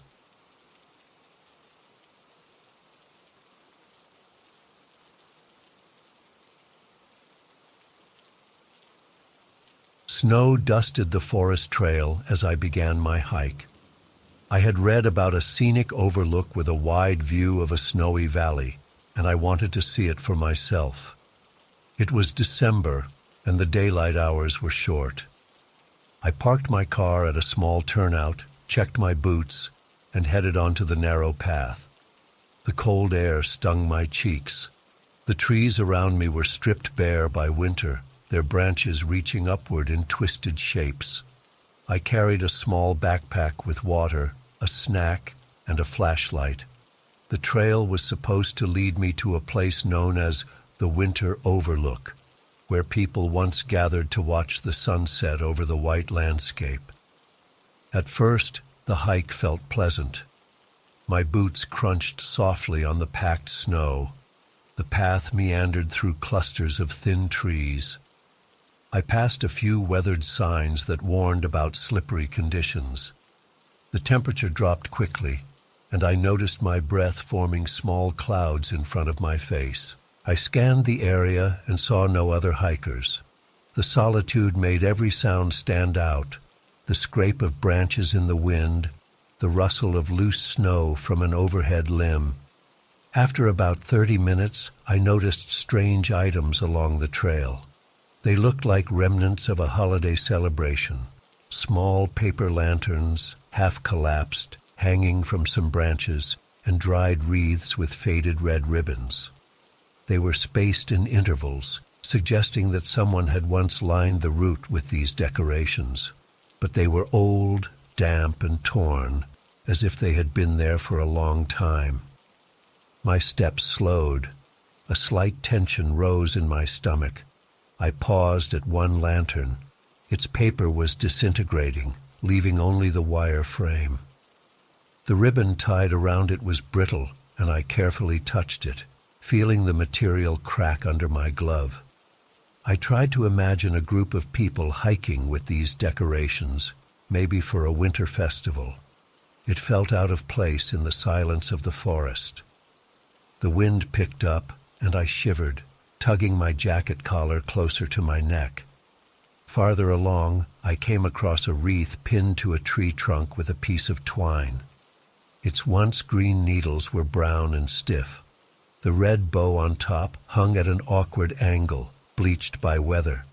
The path itself grew steeper, and I had to watch my step to avoid slipping on icy patches. My heart rate increased from the climb, but also from a growing unease. Something about these leftover decorations felt odd, like I was late to an event that had been abandoned. Eventually, the trail leveled out. I spotted a small clearing with a wooden bench half buried in snow. I assumed this was the famous overlook. The valley spread out below me, covered in white. Low-hanging clouds obscured the distant ridges. The bench had a thin layer of ice on it, and next to it, I noticed a small folded piece of cardstock. I reached for it, brushing away the snow. It was an old holiday card, the cover featuring a snowman. The colors were faded, and the inside was blank except for a smudged date and some illegible writing. I set it back down, my heartbeat still elevated. This place felt frozen in time. I scanned the valley, expecting a breathtaking view. It was indeed beautiful, though in a stark, lonely way. The sun was hidden behind thick clouds, and the light was gray. The hush of the forest pressed in, broken only by occasional gusts of wind. I exhaled and decided to rest for a moment. I brushed off a spot on the bench and sat, feeling the cold wooden slats through my coat. My legs burned slightly from the hike. I drank some water and considered heading back soon. The daylight wouldn't last much longer. After a minute, I looked around and saw another sign of old holiday cheer, a broken lantern stuck in the snow behind the bench. It had a wire handle, bent at an odd angle. Next to it lay a brittle corn husk ornament, or maybe part of an old garland. I felt a chill that had nothing to do with the temperature. My eyes wandered along the tree line. I realized there were more ornaments partially hidden in the snow, tinsel scraps, bits of cloth, and something that looked like a broken plastic figurine. It seemed like someone had once arranged a whole holiday scene up here. Now it was left to decay. The wind gusted again, and I felt the sting on my ears. My gut told me it was time to leave. The forest would grow dark fast, and I didn't want to navigate the path in fading light. I stood up, did a quick stretch, and took a last look at the valley. The hush felt more oppressive than majestic. My shoulders tensed. Then I started back the way I came, moving at a brisk pace. I thought about the possibility of running into another hiker, but no footprints or fresh tracks indicated anyone else was around. As I retraced my steps, I passed the same old wreaths, the same half-torn paper lanterns. The air felt colder. My eyes flicked from side to side, scanning for movement. The silence pressed on me. I tried to focus on the sound of my own footsteps to keep my nerves in check. My breath grew shallow. I noticed my shoulders were hunched. Each time the wind rattled a branch, I tensed up, expecting something to appear on the trail. After another stretch of walking, I spotted footprints in the snow that I didn't remember making. They ran parallel to the trail for a few yards, then angled away into a dense cluster of trees. They were human-sized, spaced like someone was walking briskly. The edges of the prints looked fresh. My pulse quickened. I paused, staring at them, my mind racing with questions. Could another person have come this way? Why hadn't I seen them at the overlook? I glanced around for any sign of movement. Nothing. The forest floor was dappled with patches of old snow, some areas bare where leaves had fallen.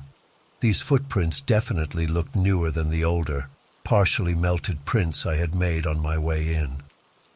I took a breath, reminding myself it could just be another hiker who passed by while I was at the bench. Yet a sense of unease flooded me. My heart thudded in my chest. I decided not to follow them. Instead, I pressed on, determined to reach my car before dusk. My pace increased until I nearly slipped on an icy patch. My boots slid, and I had to grab a branch for balance. My heartbeat pounded from the sudden lurch. I paused to calm myself and continued at a slightly slower speed. The trail markers looked familiar, but the trees seemed closer, their branches arching overhead. The clouds overhead darkened, and I realized the sun had dipped lower. The forest turned a muted gray, making it hard to see details in the distance. Somewhere behind me, a faint rustle sounded, like footsteps on snow. My muscles tightened. I spun around, scanning the path. No one was there. I told myself it was just the wind stirring branches or old leaves, but the tension in my body didn't ease. My chest felt tight. I took one more look behind me and saw nothing. Then I marched forward, forcing my legs to move steadily. A few minutes later, I saw a battered sign that indicated the trailhead was half a mile away. Relief washed through me. I was almost there. My breathing grew steadier, and I allowed myself to believe I'd be fine. The sense of being watched still prickled the back of my neck, but I pushed forward. Soon I spotted the faint outline of my car through the thinning trees. My shoulders loosened a fraction. The tension, though, didn't fully leave me. When I reached my car, I fumbled with the keys in my gloved hands. I unlocked the door and slid behind the wheel. The interior was cold, but it felt safe compared to the forest. I started the engine, letting it idle while I rubbed my hands together. My breath came out in shuddery bursts. The sky overhead turned a deeper shade of gray, promising an early nightfall. I glanced back at the trail, and for a split second, I thought I saw movement among the trees. It could have been a trick of the waning light, or maybe an animal. I didn't linger to find out. I backed out carefully, the tires crunching on the packed snow. The road away from the turnout was narrow, so I took it slow. My headlights cut a path through the dimness, revealing nothing but more skeletal trees. After a few minutes, I reached a main road with a clearer surface. My heart still hammered. I kept checking the rearview mirror, expecting something to emerge from the woods behind me. Nothing did. Once I got farther from the forest, I tried to process the odd details. The forgotten holiday decorations, the footprints that didn't match my own, and the sense of being a spectator at a deserted celebration. I couldn't form a solid explanation. Maybe a local group used the overlook for a winter ceremony years ago, then stopped coming. Maybe the footprints belonged to a late hiker who took a different route. Yet I couldn't shake the feeling that I had stumbled on something incomplete or abandoned, a place that still held echoes of a plan or event that never ended the way it was supposed to. By the time I reached a small diner on the highway, darkness had set in. I parked and stepped into the bright fluorescent lights of the small lobby. Other customers chattered, and the smell of hot coffee and fried food enveloped me. It felt surreal after the silent, cold forest. My fingers still tingled from the chill. I grabbed a seat, ordered something warm to eat, and tried to push away the lingering tension in my body. But the memory of the old decorations and the hush of the winter woods stayed with me, prompting me to glance over my shoulder more than once. I finished my meal, returned to my car, and drove the rest of the way home without incident.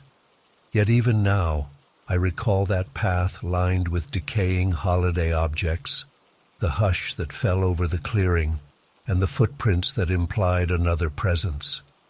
The scenic view was real, but so was the nagging feeling that I had wandered into a place meant for someone else's winter gathering, a gathering that never quite reached its conclusion. And each time December rolls around, I think of that hush in the trees and the lantern frames swaying in the wind, all remnants of a celebration left behind in the heart of a silent forest.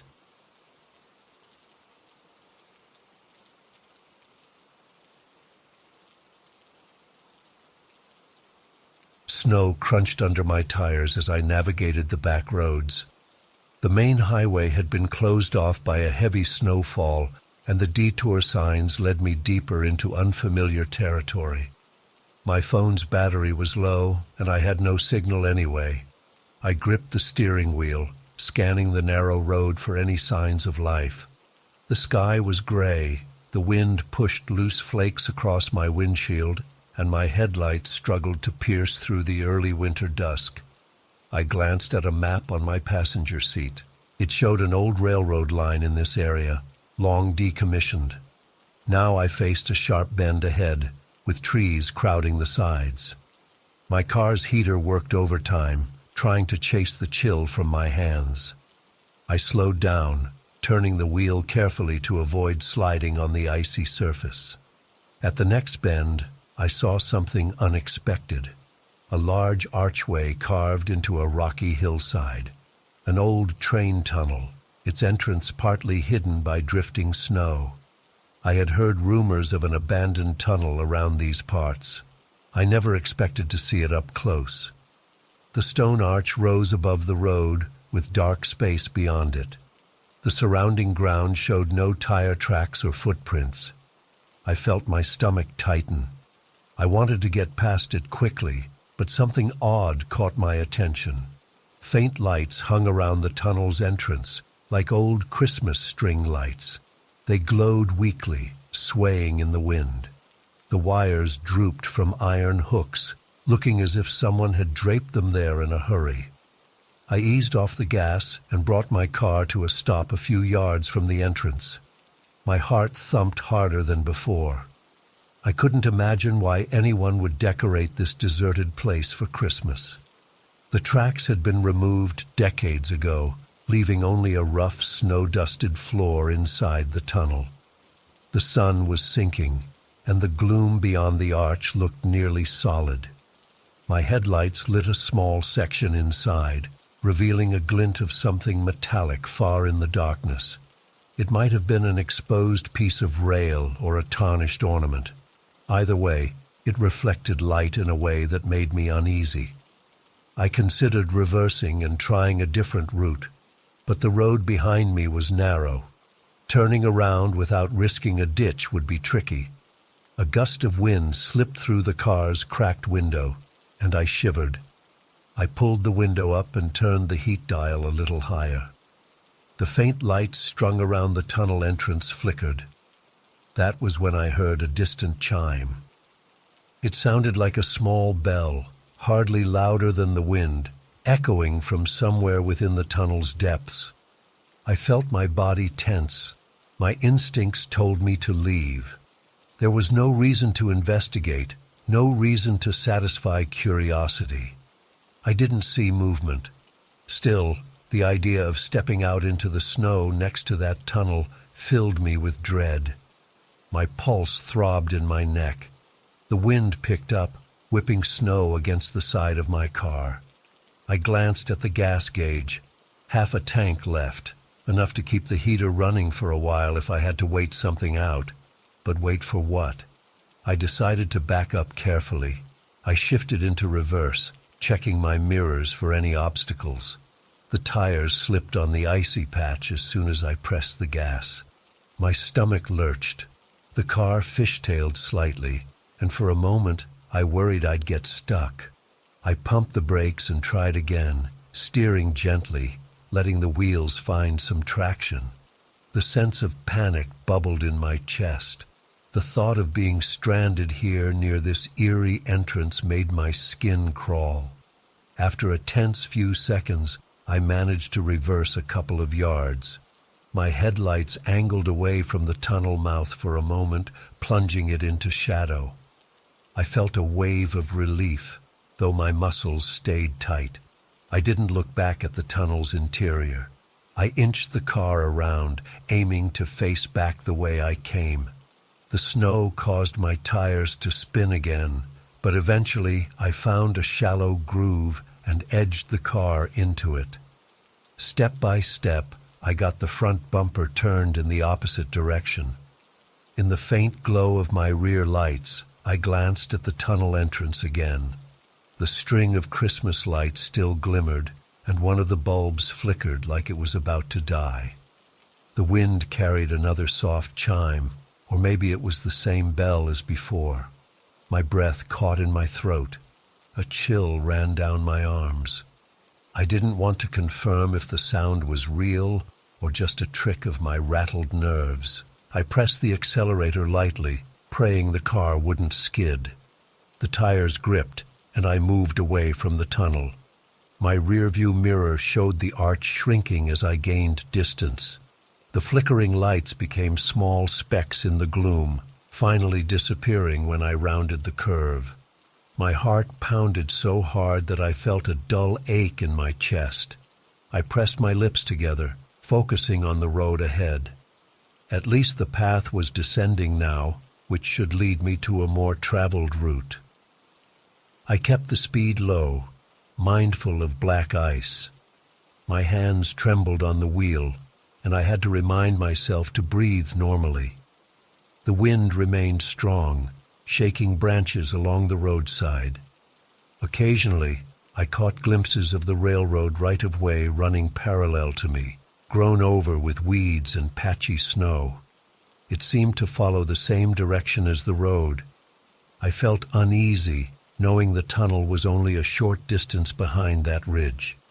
10 minutes passed, and the sky grew darker. The forest thickened on both sides. I thought about pulling over to check my map again, but I couldn't stand the idea of stopping. My imagination conjured images of headlights behind me, or footsteps approaching in the snow. Even though I saw no other vehicles, I glanced in my mirrors constantly. Finally, a battered sign indicated a junction with a county highway. The road widened a bit, and I saw the faint outline of a crossroads. A wave of relief washed over me. Streetlights appeared in the distance, glowing softly through the falling snow. My shoulders slumped, releasing some tension. I followed the sign toward the nearest small town, hoping to find a place with a working phone or at least someone else around. The gas station I found looked old and empty, but the neon open sign buzzed in the window. I parked near the pump and took a few deep breaths, steadying myself. My legs felt shaky as I exited the car. I stepped inside the station's small store, letting the warm air envelope me.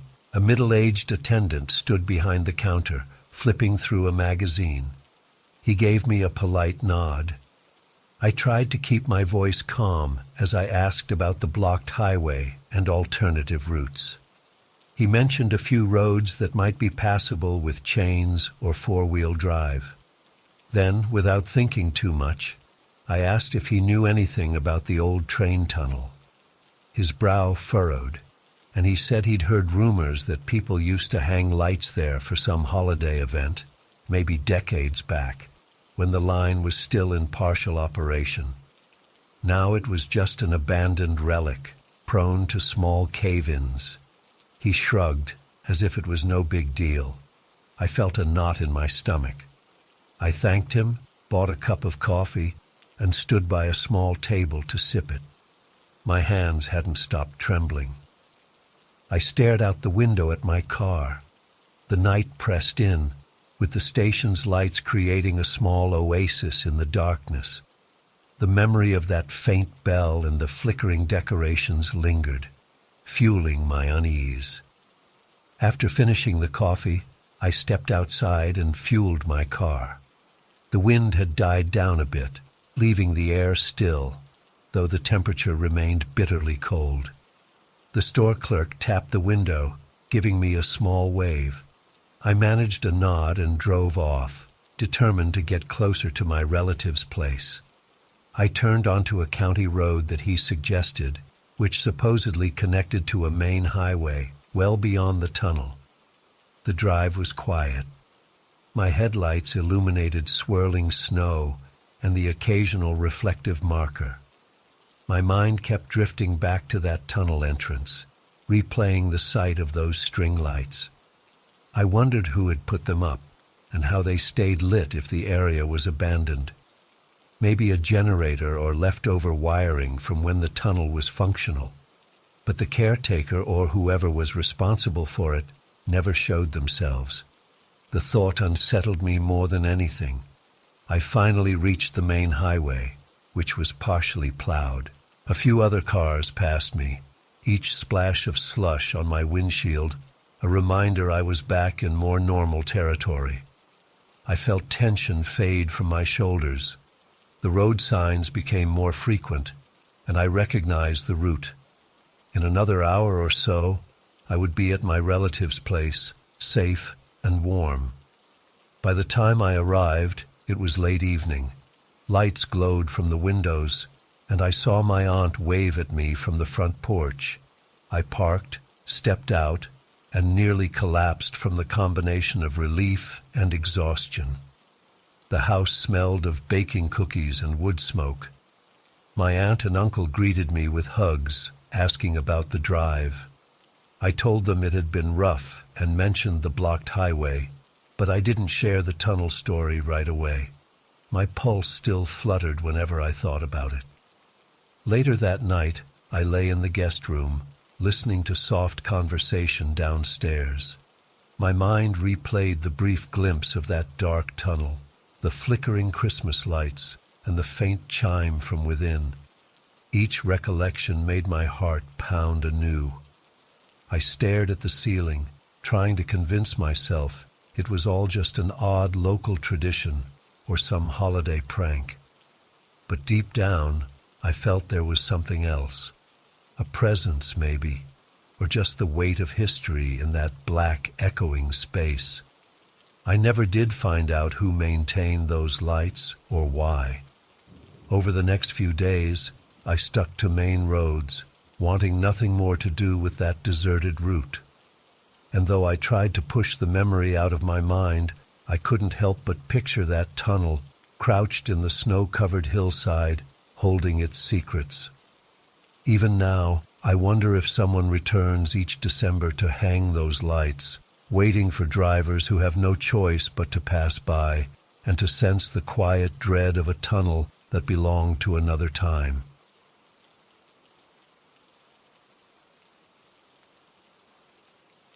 Twilight pressed against the windshield as I drove along a nearly deserted highway. I had a single goal: reach my sister's house before midnight on Christmas Eve. The forecast warned of a harsh cold front, and I felt the temperature drop as the sky darkened. My fuel gauge blinked near empty, so I watched for a place to stop. Eventually, I spotted an old sign, barely lit by a flickering bulb, advertising gas. I took the next exit, following a cracked road until I arrived at a rundown service station with a single pump and weak overhead lights. I parked beside the pump, relieved to see a faint glow coming from a small shop window. The building looked dated, with peeling paint and a dusty glass door.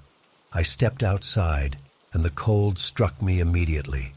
My breath formed dense clouds in the air.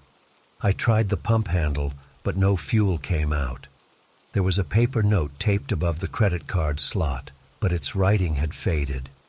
I decided to enter the station, hoping someone could turn the pump on from inside. The door creaked as I walked in. A small bell above it jingled softly, though the sound was muffled by layers of dust. Inside, the air felt stale, and the lighting was weak. My eyes adjusted to see rows of empty shelves and a lone wooden counter with a tarnished cash register. A tiny Christmas tree sat in one corner, decorated with chipped ornaments and dull beads. The lights on the tree were off, and a single strand of tinsel draped over a branch. An old sign behind the counter said, "Merry Christmas," but half the letters were peeling away. I noticed a waiting area to the right, a few chairs set in a line, each with torn vinyl seats. A tall lamp stood beside them, but it was off. A low coffee table held out-of-date magazines, some curled at the edges. Despite the small space, no attendant was at the register. I walked up and rang a bell on the counter, an old metal piece with a button on top. My hand shook a bit from the cold. The bell emitted a flat clang. No response. I cleared my throat and called out, "Hello? Is anyone here?" My voice echoed in the cramped area. Silence. I glanced around, trying to find a door leading to a back office or storage room. I spotted one partially open door behind the counter, but the interior looked dark. I waited, shifting my weight from one foot to the other. The silence continued. A dull sense of unease took hold. The overhead bulbs hummed softly, flickering every few seconds. I decided to investigate the waiting area. Perhaps I could wait for the attendant to return. The chairs squeaked under my weight, and I placed my hands on my knees, trying to warm them. The cold air seemed to cling to every surface. My stomach felt tense, and my fingers tingled from the chill. I noticed a small heater on the floor near the corner, but it was unplugged. A single, dusty extension cord ran across the floor, connected to the lamp instead. I tried the lamp switch, hoping for extra light. The lamp buzzed, flickered, then stabilized into a weak glow. Now I could see a bit more of the waiting area. The walls had old posters of local events from past years. One announced a Christmas fair from a decade ago. Another promised a car show from an even earlier date. A single clock hung above the posters, its hands stuck around 9. After a few minutes, I stood up and decided to check the door behind the counter. My gut twisted, but my desire to get help outweighed the discomfort. I stepped cautiously around the old register, calling out again. "Anyone here? I need gas and the pump isn't working." My voice sounded uncertain. I paused, listening for any sign of movement. Still nothing.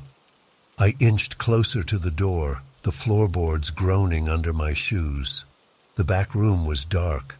I tried a switch on the wall, but nothing happened. I used the dim light from the shop area to see a narrow corridor. The corridor smelled like stale coffee and old cleaning supplies. A single door at the end had a small sign reading, "Employees Only." My heart drummed in my ears. I considered turning around, but the worry about running out of fuel pushed me forward. I took a few steps, the corridor feeling tighter with each movement. When I reached the end, I opened the door and found a cramped break room. A table with a few chairs stood against one wall, and there was a small sink near the back.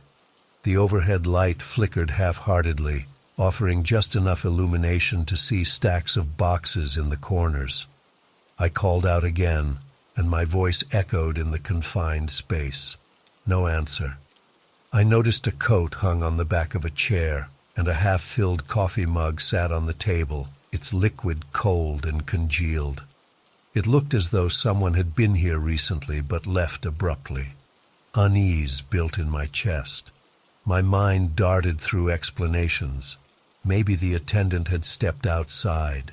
Maybe they had gone to fix something in the station's back lot. But it was odd they wouldn't lock the doors or leave a note. I rubbed my arms and backed out of the room.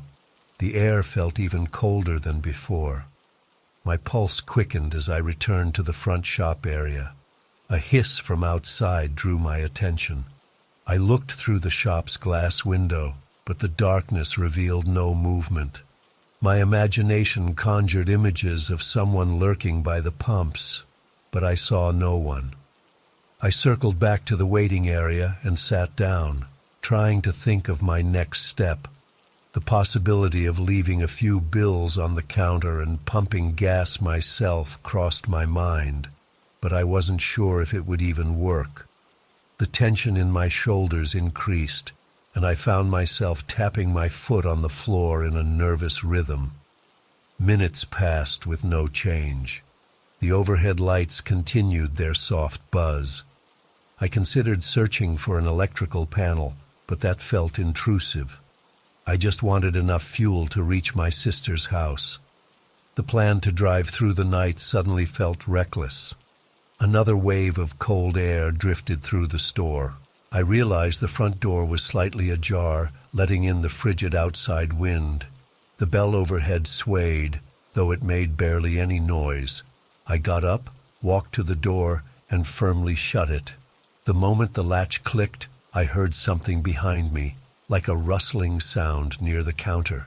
I spun around, my heart racing, but I saw nothing out of place.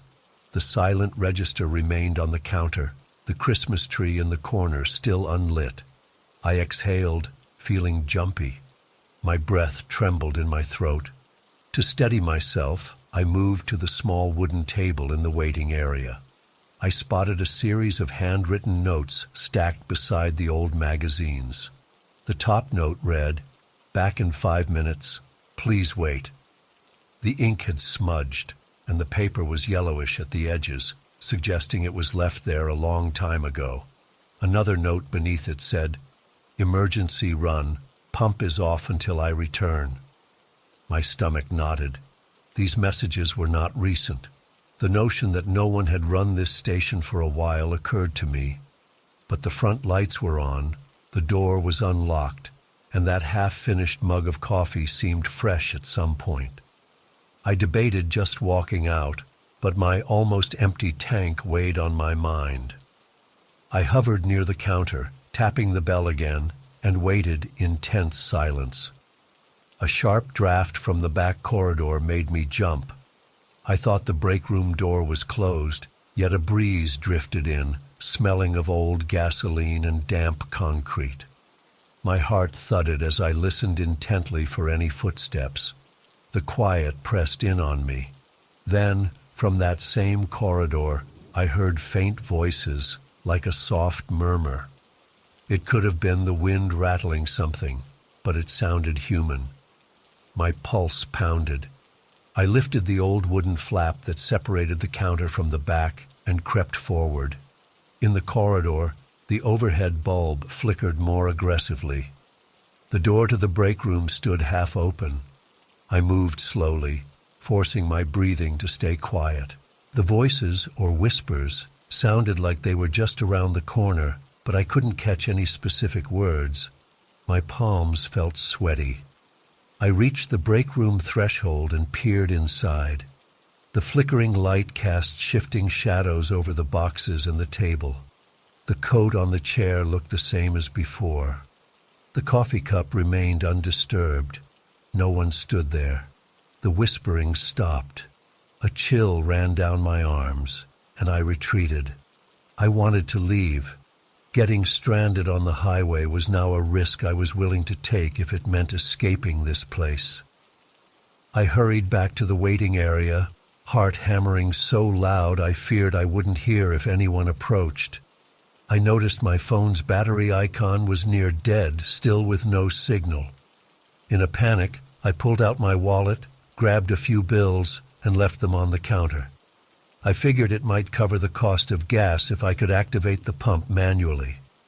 I rushed outside, ignoring the cold that hit me. My breath came in harsh puffs. I made a beeline for the pump. The faint overhead light in the gas island flickered just like everything else here. I tried pressing the buttons on the pump's panel. The screen remained dark. I lifted the nozzle, squeezed the handle, but nothing happened. My frustration spiked. My hands trembled. A noise from behind made me swing around. The station's door was open again, and it banged lightly against its frame as the wind shifted. I saw no figure or shape in the doorway. I cursed under my breath and jumped into my car, deciding to try my luck on the road. Maybe I could make it to the next town, coasting whenever possible, or hitching a ride if my car died. I turned the key, praying the engine would cooperate. It sputtered but started. I reversed away from the pump.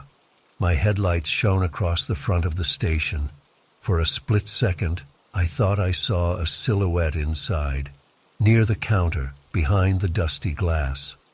Then the figure vanished as the door slammed shut from another gust of wind. My spine tingled. I shifted into drive, my foot pressing the accelerator. The wheels crunched over fresh snow. I merged onto the quiet road, keeping my eyes on the open stretch ahead. My chest was tight, my shoulders stiff. I felt half frozen from the tension. A few miles later, the station's flickering lights disappeared in my rearview mirror. My fuel gauge inched closer to the red zone. My stomach churned with worry. I forced myself to keep going, convinced there had to be another station or an exit ramp soon. My mind replayed the silent shop, the missing clerk, and that uneasy hush in the corridor. My fingers gripped the wheel so hard they ached. Finally, after several more miles, I spotted a newer gas station with bright lights and a few cars parked outside. Relief swept through me. I pulled in, the engine coughing from low fuel, and parked beside a modern pump. I nearly collapsed from the release of anxiety. The station doors slid open automatically when I approached, revealing a warm interior and a friendly cashier behind a clean counter. I filled my tank and grabbed hot coffee, trying to steady my shaking hands. When the adrenaline wore off, I thought about the old station. I wondered if I should report it to local authorities or a highway patrol. But I felt no proof of wrongdoing, just a heavy sense of something off. In the end, I left it as an unsolved detour, a strange place that felt stuck in time. I drove away, heading for my sister's house, the memory of that silent waiting area clinging to me. Even now, I can't explain what I experienced in that cold, dimly lit station, but I still recall the way the stale air and empty chairs made my chest tighten with unexplained dread.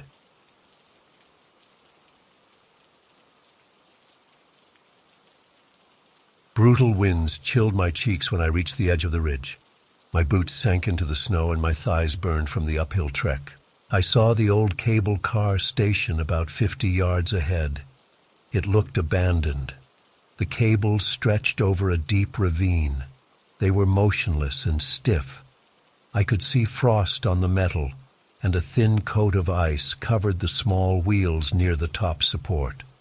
I felt the sting of the cold air against my neck. My breath sounded loud in my ears. No voices, no sounds of machinery, no lights. I took a few steps forward, one hand on my backpack strap. My mouth was dry. I heard my own breathing grow unsteady. My boots made a soft crunch each time I moved. The building was small. It had a short staircase leading up to a loading platform. The door seemed half off its hinges. A broken window near the top had a Christmas wreath hanging there. It looked out of place. The wreath had a faded red ribbon, and some of the fake pine needles were broken. The emptiness around me made my stomach feel tight. I shifted my weight from one leg to the other, then walked on. My boots slid a little on the icy steps. I grabbed the door frame to avoid falling. There was chipped paint on the wood, and I saw bits of rotted material flake off under my glove. I leaned forward to check inside. The interior was dim, with a small waiting area that had a couple of wooden benches. A layer of snow covered one bench, probably blown in through the broken window. The air felt stagnant, as if nobody had been inside for years. I sucked in a slow breath, letting my eyes adjust to the darkness. I stepped over the threshold. The door squeaked. I smelled old metal and a faint hint of musty fabric. To my left, there was a small ticket counter. The glass window was cracked. I saw a dusty stack of brochures on the counter. They had pictures of the cable car station back when it was operational. I reached out and ran a gloved finger over the top brochure. The paper felt brittle. I lifted it, squinted at the image of smiling people in ski jackets. Their faces were blurred by time and damage. I put the brochure back and glanced around. A single overhead light fixture dangled from the ceiling, its bulb missing. A few scattered footprints, maybe from animals, dotted the floor near the door. They looked old. I noticed a corridor leading deeper into the station. I moved slowly, my boots scraping the ground. Each step sounded loud. At the end of the corridor was a small control room. The door was open. I pushed it wider, letting more light in. The room smelled stale. On the floor, I saw a tangled string of Christmas lights. They were green and red, but the plastic was cracked in some places. A battery pack lay nearby, rusted and useless. I crouched to look at them.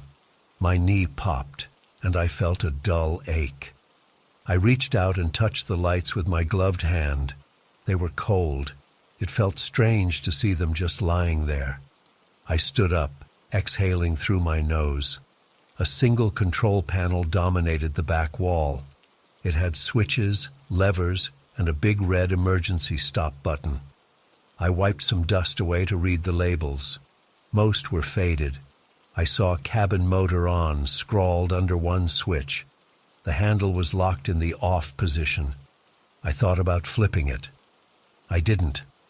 The cables overhead were immovable. Even if the motor worked, the lines were frozen. I didn't want to start a chain reaction or cause a short circuit in this old place. I pressed my lips together and looked at the rest of the room. A small stool lay on its side near the corner. A coffee cup sat on the console, cracked down the middle. Inside the cup, I saw a few dead insects. My heart pounded as I realized how long everything had been left here. I left the control room and stepped back into the corridor. I turned right into what looked like a waiting lounge. There were large windows facing the ravine, except the windows were smeared with ice. I could barely see outside. The glass was cracked in a few places. Snow drifted in through those gaps. On the floor, I saw footprints leading toward the corner. They were my footprints from a moment ago, but there were other tracks too. They looked older, maybe from last winter or even further back. They were shaped like boots, bigger than mine. My pulse quickened. I felt a tingling on the back of my neck. The station was silent, but the presence of those tracks made me uneasy. I turned my head to check behind me. My breath caught in my throat. No one was there, but I couldn't shake the tension in my chest. I walked to the nearest bench and brushed off the snow with my sleeve. Splinters and chipped paint scratched my glove. I sat down and took a moment to calm myself. My heart rate slowed, but I still felt a tightness in my gut. Outside the window, I saw the cables stretching across the gorge. They were quiet. The wind made them sway a little, but only enough to create a faint creak. I decided to explore the loading platform. I got up, walked through the short hallway, and found the door that led outside.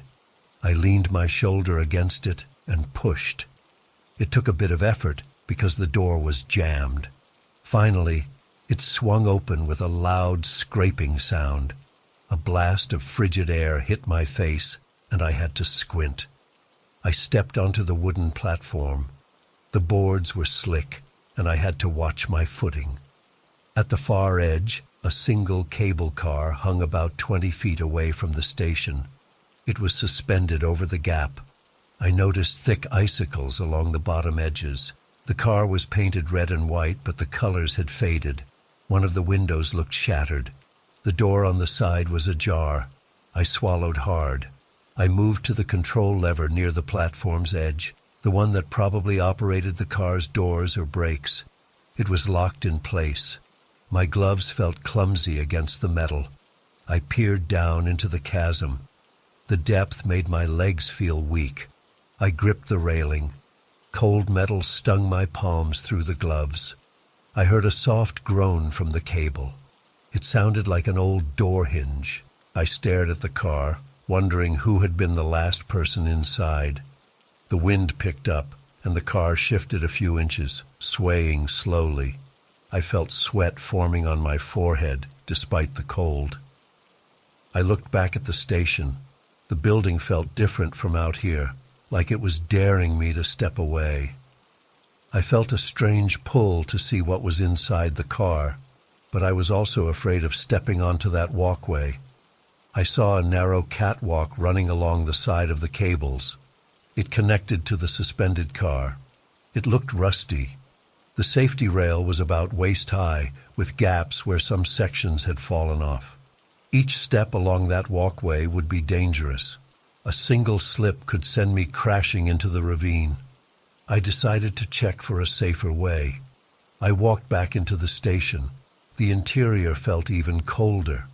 I noticed a sign near the entrance that had the station's layout. It showed a small maintenance ladder leading down to the mechanical room below the loading platform. I followed the hallway to a metal hatch in the floor. It had a rusted padlock, but the lock was broken. I pulled on it, and the latch gave way. The hatch lifted with a groan. A ladder extended below into darkness. I turned on my flashlight and directed the beam down. The space looked cramped. I heard water dripping somewhere. I climbed down. The rungs were cold under my gloves, and my boots slipped a bit on one rung. My stomach lurched. I gripped the sides more firmly and kept going. When I reached the bottom, I shone the flashlight around. The floor was concrete, damp in some spots. A few steel pipes ran along the walls. In the center of the room, I saw the main pulley system for the cable car. It was a large wheel with thick cables wrapped around it. The cables led out of the wall toward the gorge. I could hear a faint metallic hum, probably from the wind outside. I circled the machinery carefully. My beam caught an old maintenance log pinned to a rusted cabinet. It had dates and short notes. The last entry was decades ago. I squinted at the handwriting. It mentioned a problem with the brakes, a note about needing replacement parts. My chest felt tight again. These lines hadn't moved in a long time. I turned to look at the cables heading outside. They were taut, but I could see frost covering them. I heard a low creaking noise. My flashlight flickered, and for a second I felt a chill that went deeper than the temperature. I checked the battery level. It was half. I tapped the flashlight, and the light steadied. Still, I felt a wave of unease. I turned around and noticed a smaller door to the left. It was labeled Exit. I walked over, twisted the handle, and it opened onto a narrow corridor with stairs leading up. I followed the stairs. My steps echoed. At the top, there was another door that opened onto the outside platform on the other side of the station. I stepped out into bright daylight again. The snow reflected the sun. For a moment, I had to shield my eyes. I recognized the corner of the platform, the one that faced the suspended car from a slightly different angle. I saw the car again, swaying a little more. I could hear it groan. I moved closer, my breath rapid. The boards creaked under my feet, my body tensed with each step. When I was near the edge, I saw that short catwalk again. I leaned forward to get a better look. The bolts holding the walkway to the station seemed rusted. The entire structure looked unstable. I clenched my jaw. My heartbeat pounded in my ears. The wind gusted, and the cable car shifted again. I watched an icicle break off and fall into the abyss. My stomach twisted when I heard it crash against the rock below. The echo faded quickly. I thought about climbing into the car just to see if anything was inside, but I felt a jolt of panic in my chest. The walkway didn't look safe, and even if I got there, what would I find? Possibly nothing. Possibly something I didn't want to discover. I stepped back. My limbs were stiff, and I noticed how hard I was gripping the railing. My knuckles felt sore. I took a slow breath to steady myself. The cold air stung my throat. I realized my lips were cracked. I licked them, tasting salt from dried sweat. I decided to return to the main building and leave through the front entrance. I walked slowly, eyes scanning each corner. My pulse stayed high, and I had a mild tremor in my hands. When I arrived at the waiting area again, I paused. I saw the broken window with the wreath. Snow covered part of the floor. I stood there for a moment, feeling my chest rise and fall. The wreath looked fragile and worn. I wondered why anyone had put it there. I didn't dwell on it, because I felt a strong urge to get out. I stepped back into the corridor. My boots scraped the floor. The overhead fixture creaked as it swung slightly from the draft. I walked past the ticket booth. I didn't look at the brochures again. I just wanted to reach the exit. The broken door was still propped open.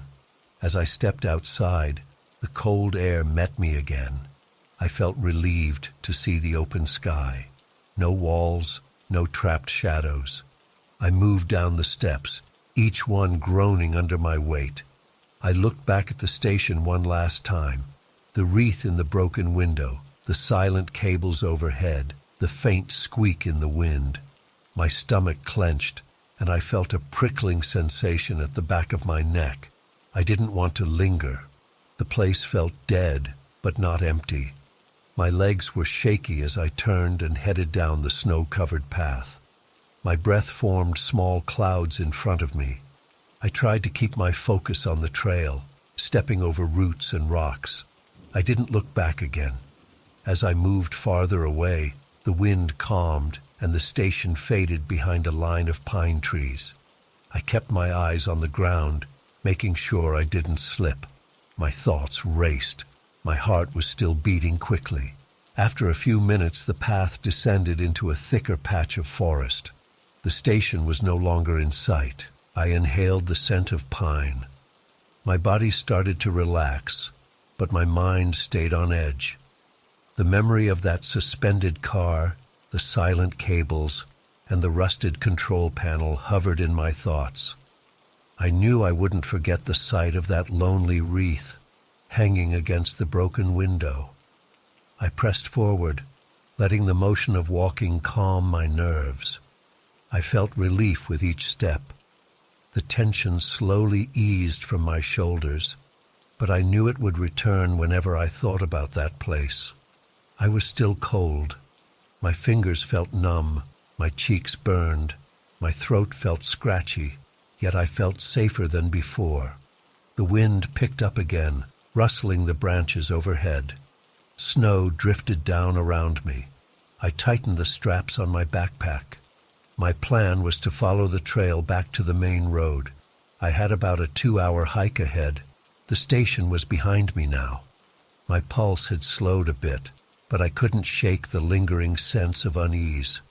Every few minutes I glanced over my shoulder, half expecting to see something moving through the trees. I never saw anything. The path was empty. I could only hear my own footsteps in the wind. As I continued downhill, my teeth chattered and my toes ached from the cold. I told myself I would get back to my car, turn on the heater, and not look back. The images in my head would remain, but I didn't have to stand there in that abandoned place anymore. I tried to focus on that small comfort. Step after step, I made my way down. The trail was steep, and I had to be careful. The snow was slick. At one point, I slid a bit and almost fell. My heart skipped a beat, and my arms flailed for balance.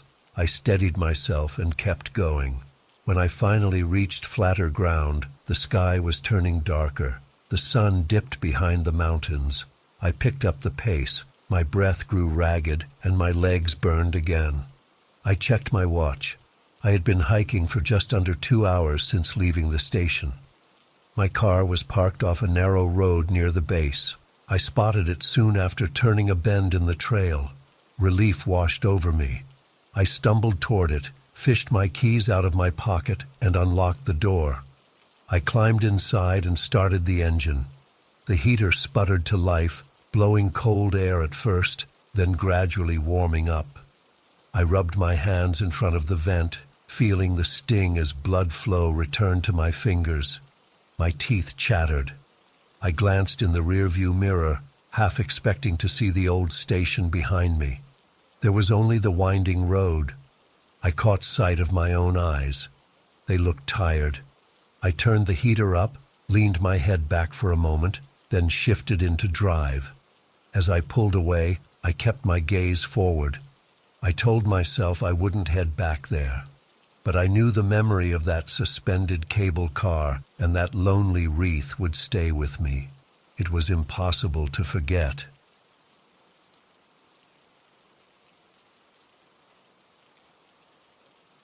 Relentless cold slapped my face the moment I left the tree line. My breath turned to faint clouds as I approached the wooden bridge. I could see the river underneath, frozen and still, stretching in both directions. My boots crunched over hard-packed snow. My knees felt stiff. Each step brought me closer to that narrow crossing, and my gut tightened with unease. I spotted small ornaments attached to the bridge's railing. The first one was a dried leaf, coated in a layer of red paint. It looked out of place against the bare wood and the pale ice below. I swallowed hard and slowed my pace. My lungs ached from the cold air. My lips felt cracked. I could taste blood when I ran my tongue across them. I reached the start of the bridge and planted my feet on the first plank. The wood creaked. I glanced over the railing and saw the surface of the river, glossy and flat. No movement, no sound of rushing water. The silence was thick. I shifted my weight to test the stability of the plank. It held, but the next one groaned when I stepped forward.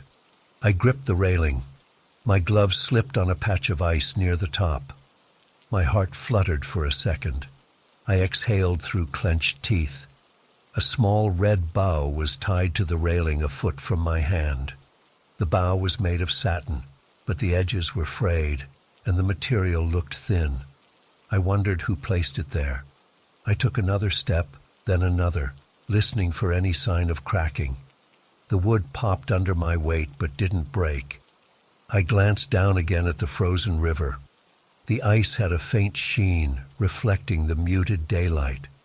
My body tensed. I couldn't tell how thick it was, but I knew a fall would be dangerous. The cold alone could sap my strength in minutes. I saw more decorations further along, a small rusted bell, then another leaf painted in red, then a bit of ribbon. They dangled from nails or hooks inserted into the railing. Some looked old, others seemed newer, but all were weather-beaten. My breath felt sharp in my throat. I adjusted my backpack strap and moved forward. Each board gave a little when I pressed my boot down. The wind picked up, making the ornaments sway. One leaf fluttered so violently that it broke off and landed on the ice below. I watched it slide a few inches before coming to a stop near a snowdrift. The noise of the wind contrasted with the emptiness of the space around me. I could see snow-covered banks on both sides of the river. No footprints, no tracks, no sign of life. My skin prickled. My mind raced through possible reasons why someone would bother decorating such a lonely spot. I tightened my grip on the railing and kept going. At about the midpoint, I paused to check the structural supports. One beam looked warped. I could see a hairline crack in the wood. My stomach clenched.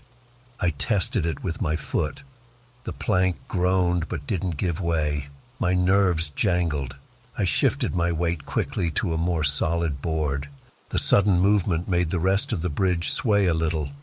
My breathing grew shallow. My fingers ached from gripping the railing so tightly. I took a moment to steady myself. The cold wind bit at my ears. I tugged my hood down, though that did little to block the chill. I noticed the red leaf at my right. It was nailed in place, the nail's head half rusty. Next to it was a twisted piece of wire holding a small bell. I tapped the bell with my gloved finger. It let out a dull clink, barely audible over the wind. Something about that sound sparked a new wave of tension. I felt exposed. My gaze darted to the far side of the river, where the path continued. It was empty, no movement. The wind died down for a moment, and the bridge fell silent, except for the faint crackle of ice shifting below.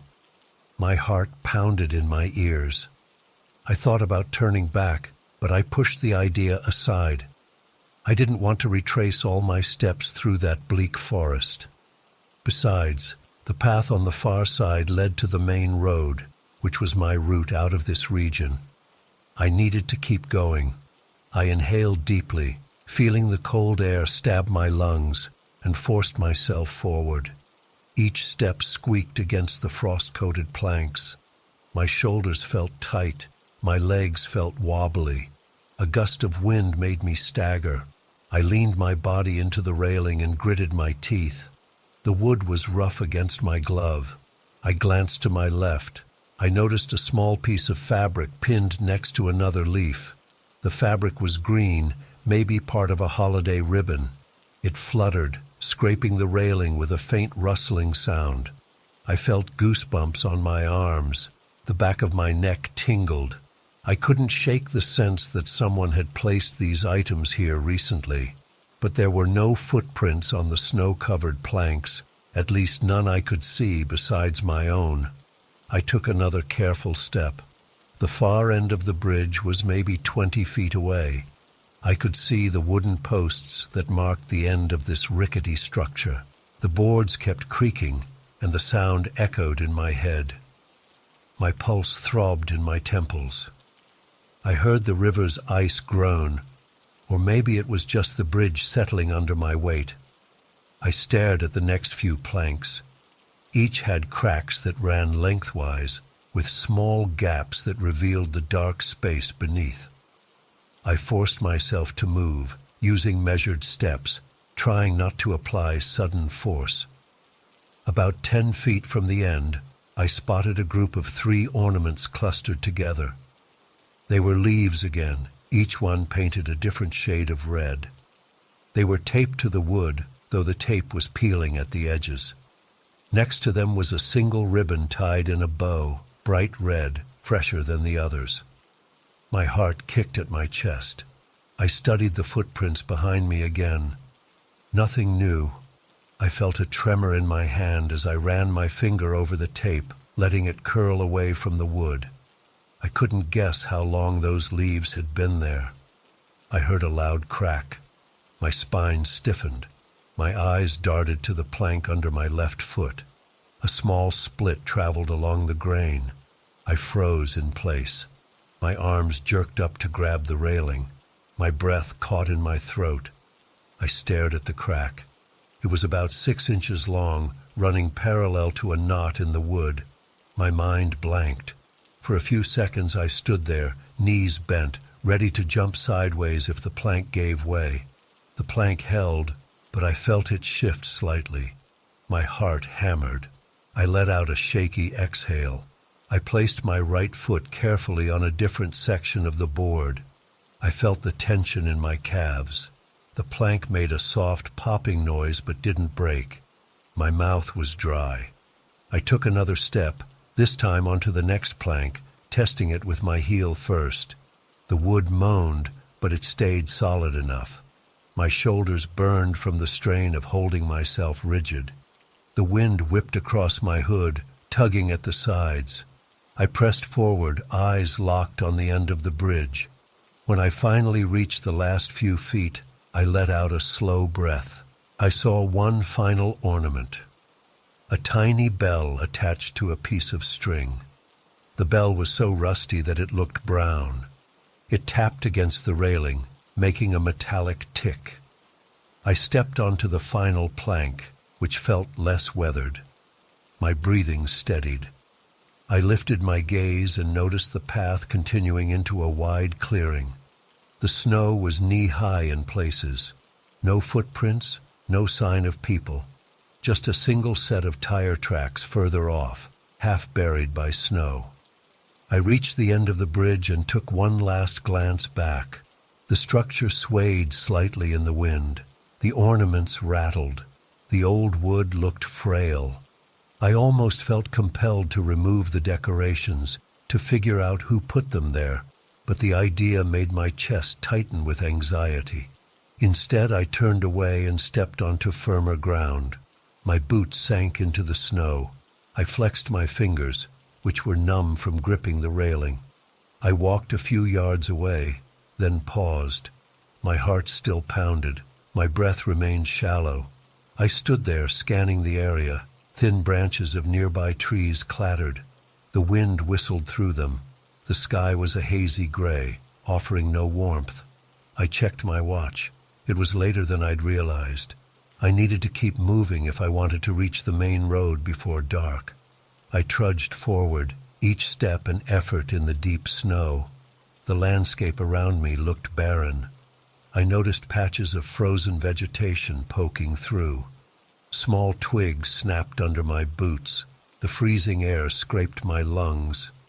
I felt tired and alert at the same time. My mind kept replaying the image of the ornaments on the railing. I pushed through drifts, forcing my body to keep going. The numbness in my toes worried me. My fingers tingled when I flexed them. I muttered curses under my breath, frustrated at this detour. The route I had chosen seemed direct on the map, but the reality was different. As I moved farther from the bridge, the wind softened and the silence grew. I heard my footsteps crunching the snow. My heartbeat finally started to slow. Yet that uneasy feeling clung to me. Something about those decorations felt out of place. I couldn't piece together why anyone would decorate a spot that people rarely crossed. I forced myself to focus on practical concerns: water, warmth, and distance. My legs burned from the cold and the exertion. I adjusted my backpack straps and kept going. After maybe half a mile, the land sloped upward slightly. I paused to catch my breath. My ears ached. I rubbed them through my hood, trying to restore some warmth. My stomach grumbled. I hadn't eaten in hours. I turned to look behind me, but I could no longer see the bridge. The path curved, and a row of evergreens blocked my line of sight. I wondered if the ornaments were still clinking in the wind. The mental image raised the hairs on my arms. I started walking again, reminding myself that the main road wasn't too far. I expected to find a sign or a fence indicating the highway was near. Instead, I saw more snow, a few scattered rocks, and the faint outlines of what might be a trail. My feet felt numb, and the cold seeped into my jacket. I pushed on, each breath creating a small mist in front of my face. The silence pressed in, broken only by occasional gusts of wind. My thoughts wandered back to the bridge. I pictured the leaf decorations, the ribbons, the small bell. The repeated appearance of red leaves unsettled me. They looked artificial but seemed to be real leaves with paint slapped on them. The dryness of their surfaces, the chipped edges, and the battered tape suggested someone had come by multiple times to place them. Yet the lack of footprints confused me. Perhaps snow had covered them, or maybe the caretaker used a different route. I kept cycling through those ideas. It felt pointless to dwell on it, but my mind wouldn't let it go. Eventually, I reached a slight rise in the terrain. I saw a sign with chipped paint, half buried in a snowbank. I trudged over and cleared some snow from the surface. It said, "Road 2 miles." Relief surged in my chest. I readjusted my hood, flexed my fingers again, and gritted my teeth. I continued onward, determined to find that road. My legs felt heavy, my breath labored. The numbness in my toes grew worse, but I pressed forward. The sky darkened, and I picked up my pace. Near dusk, I reached the main road. It was a narrow asphalt strip, partially covered in snow, but it looked well-traveled. I saw tire marks and some footprints. I spotted a road sign indicating the nearest town was several miles away. My plan was to hitch a ride or keep walking if no cars appeared. I stood there, watching my breath rise in the cold air. My body shivered from the exertion and the chill. My mind drifted back to that bridge, the quiet stretch of woods spanning a frozen river with those strange decorations. The memory made my pulse quicken again. I forced myself to focus on the present. I needed shelter and warmth. My muscles ached, and my fingers felt stiff. I shook them out, wiggling my toes inside my boots, trying to restore circulation. The road was silent for a long moment. Then I heard the distant roar of an engine. A faint glow of headlights appeared around the curve. I stepped carefully to the roadside, hoping the driver would see me. As the vehicle drew closer, I raised my hand. The driver slowed and pulled over. I noticed it was a pickup truck with a load of firewood in the back. The driver rolled down the window. He asked if I needed a ride. I nodded, trying to keep my voice steady as I thanked him. I climbed into the cab, shutting the door against the wind.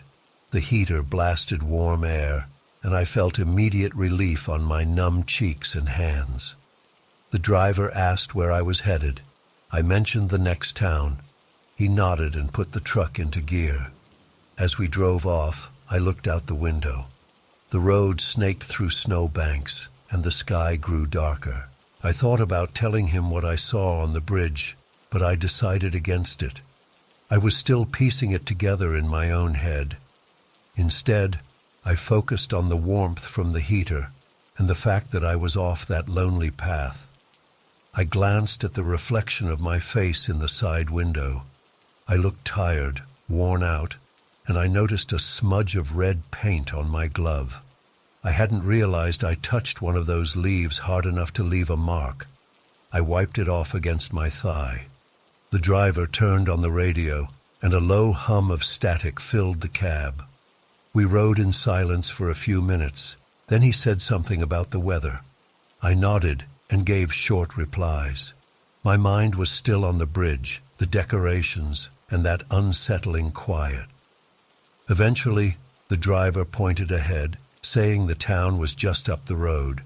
I felt another wave of relief. Soon, I'd have a hot meal and a place to rest. My body trembled from lingering adrenaline. I looked at my watch. My pulse still felt a little too fast. I closed my eyes for a moment, letting the heater wash over me. When we reached the outskirts of town, the truck slowed. Streetlights glowed against the twilight sky. I thanked the driver again and hopped out onto a patch of cleared pavement. The wind here was gentler, and I smelled wood smoke from nearby chimneys. My chest relaxed. I walked a few blocks to a small inn. I went inside. Warm air and the faint smell of cooking onions greeted me. My shoulders sagged with relief. I booked a room for the night. The receptionist, a middle-aged woman, handed me a key. I forced a smile, though my mind still pulsed with the memory of that crossing. I climbed the narrow stairs to my room. The bed was plain, with clean sheets and a single blanket. I set my backpack down and sat on the edge of the bed, removing my boots slowly. My feet were pale and cold. I rubbed them with my hands, feeling pins and needles. My breathing finally returned to a steady rhythm. The tension in my neck loosened. I laid back, staring at the ceiling for a moment. My thoughts drifted to the sound of the bell on the bridge, how it tinkled in the wind. I felt an uneasy twist in my stomach, but for now I was safe and warm. That was enough. I pulled the blanket over me and closed my eyes. My body felt heavy. The day's events caught up to me, and I soon drifted off to a restless sleep, with memories of painted leaves and warped wooden boards lingering in my mind.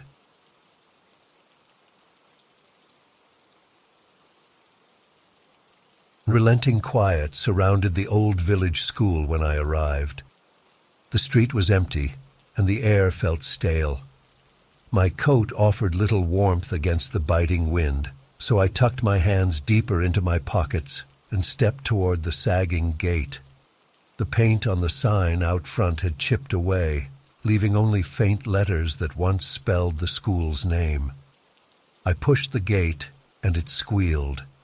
I felt a jolt of unease at the sound, as though it carried through the entire village. The main entrance to the school stood closed. I noticed boards across one of the windows, and the front door looked solid, even with its cracked paint. My throat felt dry. I tested the door.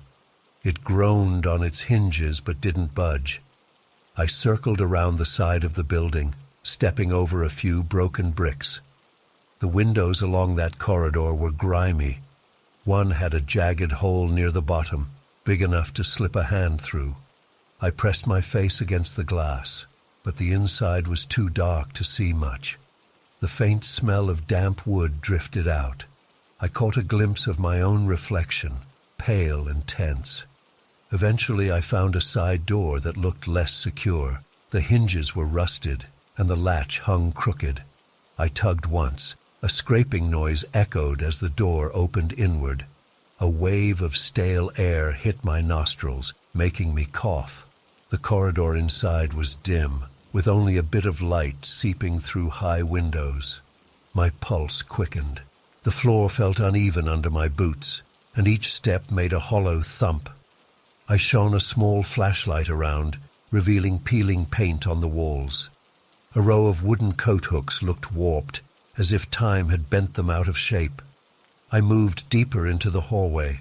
My breath sounded too loud. I saw a cluster of lockers against the wall. Their doors hung open, some missing entirely. The smell of dust and mildew grew stronger. I thought about turning around, but curiosity pulled me forward. An old sign, half fallen from the ceiling, read, "Classrooms." I followed the arrow. The hall opened into a larger space, probably the main foyer. On one side, there was a broad staircase leading upstairs. On the other, a smaller metal stair that looked like it led to some maintenance area. The older design of the building suggested that might be the way to the attic. I headed for the metal stair. The steps were narrow and creaked with each footfall. At the top, I found a landing with a locked door. A rusty padlock secured the latch, but the metal on the lock was so corroded I thought I might break it if I applied enough force. I searched around for something heavy. Near the bottom of the stairs, I found a loose pipe. It felt cold and gritty in my hands. I lugged it back up, jammed one end under the padlock, and pushed. The lock gave with a sharp snap. The door swung inward, and I caught a mouthful of stagnant air. My flashlight illuminated a short corridor with an old ladder leading up through a square opening in the ceiling. I felt the hair on my arms stand on end. The atmosphere was thick, as though no one had set foot here in ages. I gripped the ladder, testing the rungs. They held, but each groaned under my weight. The darkness above felt absolute. I climbed slowly, my heart pounding in my chest. The top rung squeaked, and I hoisted myself into the attic. My flashlight beam cut through the dust, revealing a cramped space with sloping beams. The floor was covered in old newspapers, scattered in disorganized piles. I saw several boxes stacked against the far wall, each labeled in fading marker. I noticed Christmas, art supplies, and some labels I couldn't read. The roof overhead had patches of mold near the edges. A single window at the far end let in a little bit of grayish light. It was dirty and partly covered by an old curtain. My boots crunched on debris. Cobwebs clung to the rafters, thick and undisturbed. I approached the boxes labeled Christmas. I felt a pang of unease. The air seemed colder here, and my jacket wasn't helping. I set the flashlight on top of a crate, aiming its beam so I could see. I removed my gloves to get a better grip. My hands felt clammy. I opened the first box. Inside I found paper decorations, small wreaths made of colored paper loops, drawings of Christmas trees in crayon, and a few hand-cut snowflake shapes. Their edges were brittle and yellowed. Some pieces had children's names scrawled on the back. I flipped one over and saw Anna, 2nd grade, written in pencil. The sudden awareness that these belonged to real children made my stomach tighten. This place had once been full of their voices. Now it stood silent. I heard a faint rustling behind me and whirled around, flashlight in hand. Just a piece of plastic, shifting in a draft I couldn't feel. My pulse hammered. I exhaled and steadied myself, then turned back to the box. I shifted a few more decorations aside and uncovered a small plush reindeer with one eye missing. Its threadbare fur felt stiff. I placed it to the side and rummaged deeper. At the bottom of the box was a tangle of tinsel. It was dull, with most of the shine gone. I thought I smelled old glue or paint. Dust rose in tiny clouds, making me cough. I carefully placed the items back and moved on to the second box. The second box contained more paper crafts. This time they were chains of colored construction paper, obviously made by kids. Each link had a name or a scribbled doodle. I picked up a link that read, Miguel, in bright green crayon. The edges felt crumbly, and I almost tore it by accident. My hands shook a bit. I rested the chain on top of the box. Then I heard another soft noise, like a whisper of movement in the far corner. I angled the flashlight toward that corner. The beam revealed a cluster of broken furniture, a few chairs stacked precariously, a small desk missing 2 legs, and a few wooden crates. A tarp was bunched up in front, half covering an old chalkboard. The beam caught tiny reflections of dust motes, but nothing else. I realized I was holding my breath. I forced myself to exhale slowly. There was no one here but me. I moved on to the 3rd box. It was heavier. The top was sealed with old tape, now brittle. I pried it open. Inside I saw a mixture of random Christmas ornaments. There were plastic baubles with chipped paint, a few figurines, and some pine cones that had been sprayed with glitter. Near the bottom lay a small stack of folded construction paper. Each sheet had a child's name at the top, presumably some holiday project. I flipped through them.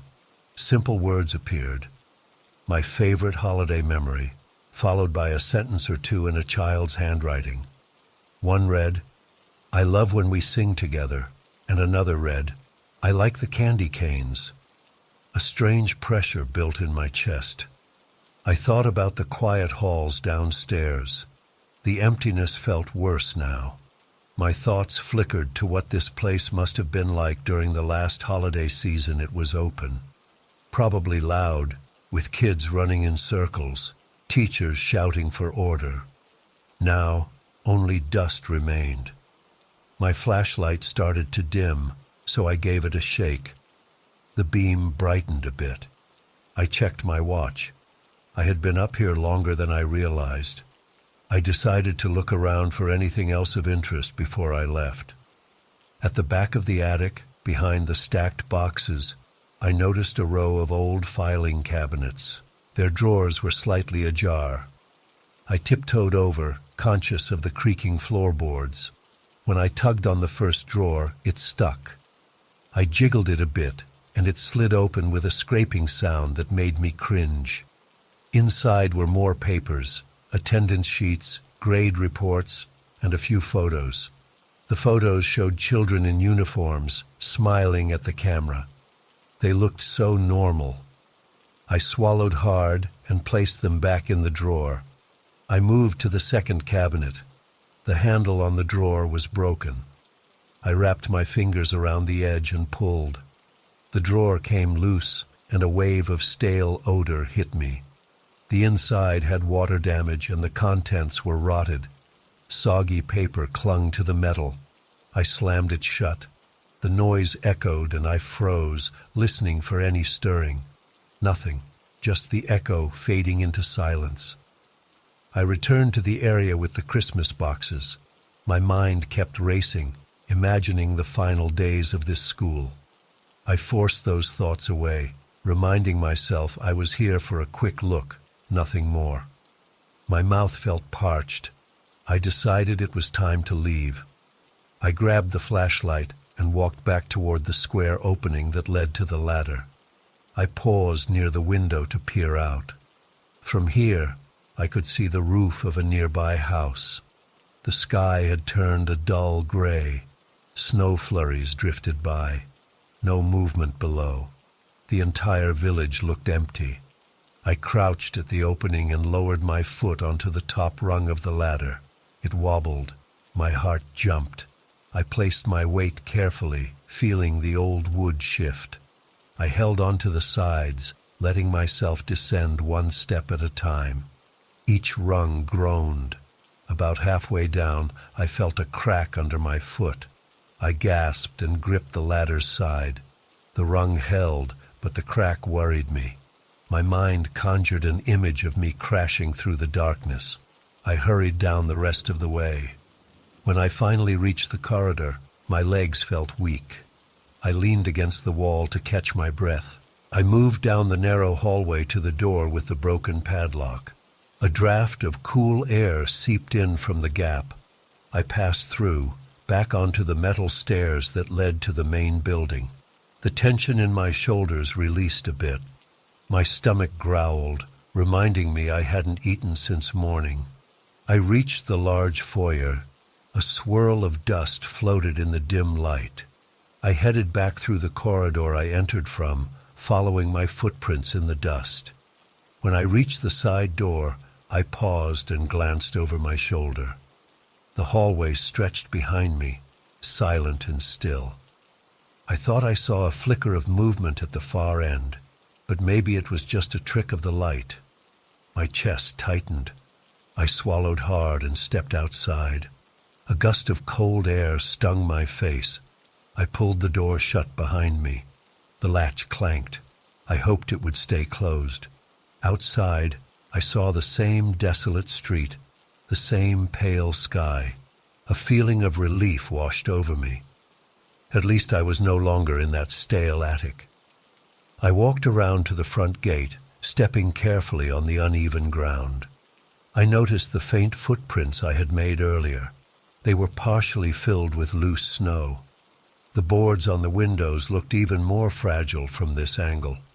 Everything about the building felt ancient. Once I exited the property, I rested a moment near the old fence. My breathing steadied. My heart still pounded. I couldn't shake the image of those Christmas crafts, the tiny names scrawled in crayon, the battered plush reindeer. My skin crawled when I remembered the hush of the attic. I wondered if any of the children who made those ornaments still lived in the area, or if they'd all moved away. I didn't dwell on it for long. The cold forced me to move. I made my way along the deserted street, hearing the crunch of gravel under my boots. My cheeks felt raw from the wind. My mind kept flashing back to the boxes in the attic, the fragile paper wreaths, the half-finished drawings. I kept seeing them in my head, even when I closed my eyes for a second against the chill. I tried to focus on my breathing, on the motion of my legs, on the promise of warmth once I reached my destination. After a few minutes, the school vanished behind a cluster of leafless trees.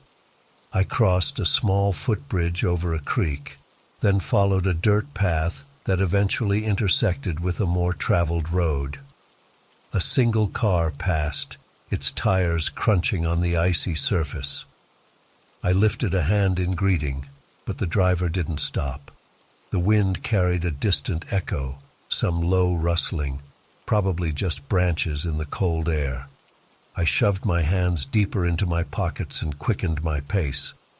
By the time I reached the edge of the village, I felt the strain in my legs. My thoughts still circled back to that attic, though. I pictured the boxes, the crusted tape, the faint writing. I remembered the stale smell, the way dust coated my throat. I felt a dull ache behind my eyes. I let out a long breath, trying to shake off the tension. I told myself that whatever I found up there was just the leftover remains of a closed school, nothing more. But the tightness in my chest suggested otherwise. I kept walking until the buildings around me changed from abandoned to occasionally occupied, with lights in windows. It felt safer. The wind seemed less cruel, and the day's dim light was slipping into a quiet dusk. I was hungry, cold, and ready to find a place to rest. Yet I knew that night, when I closed my eyes, the image of those paper ornaments and silent boxes would come back. The silence of that attic stayed with me, an echo I couldn't quite shake. But at least I was out of there. At least I was back in open air, where the only sounds were my boots on the ground and the wind fading into the distance.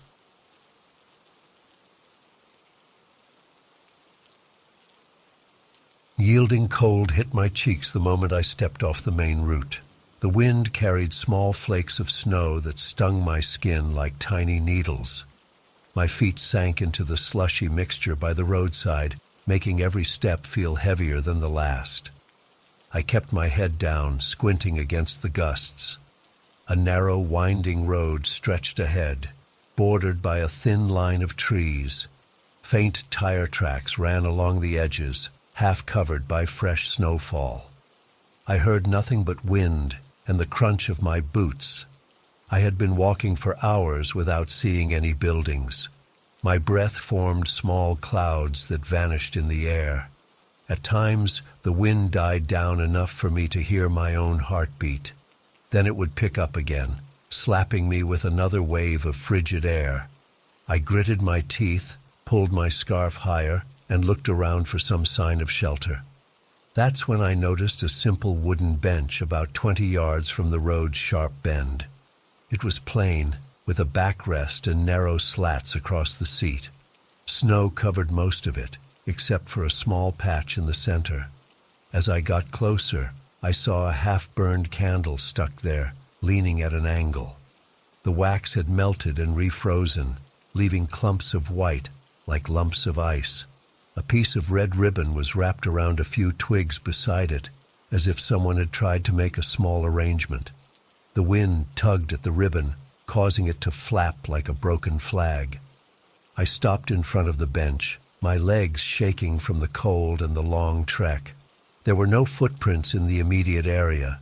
The snow was smooth and undisturbed, apart from my own tracks leading up to it. My gut tightened at the sight of the candle.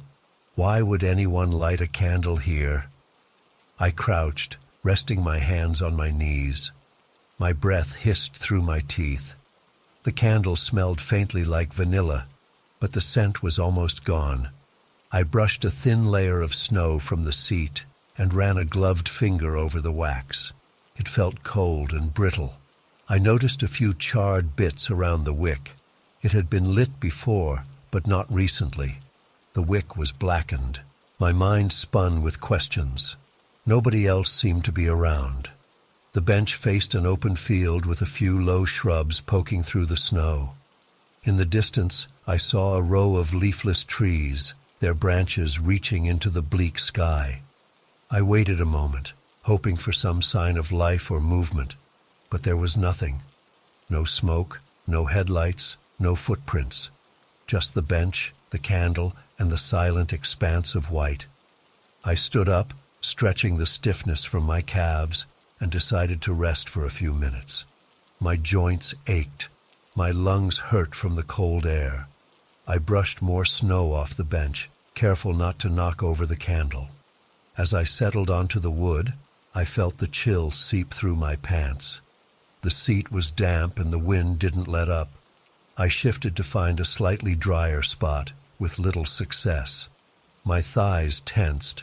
I tugged on the edges of my coat, trying to wrap it around my legs. After a minute, I realized how oddly exposed I felt out here.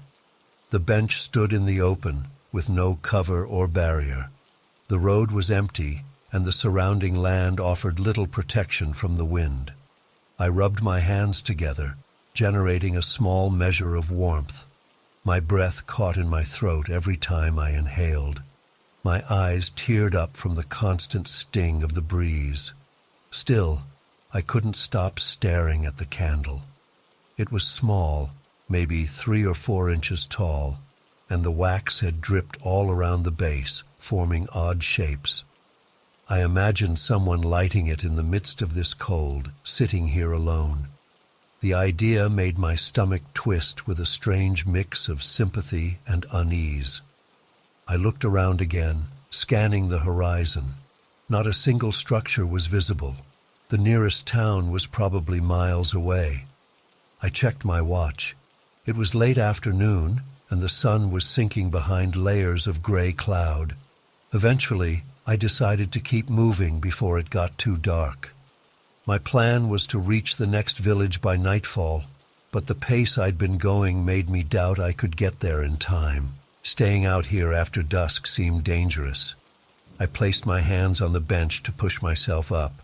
That's when I noticed a small piece of paper tucked beneath the candle. It was folded over itself, the edges damp. I hesitated, heart pounding.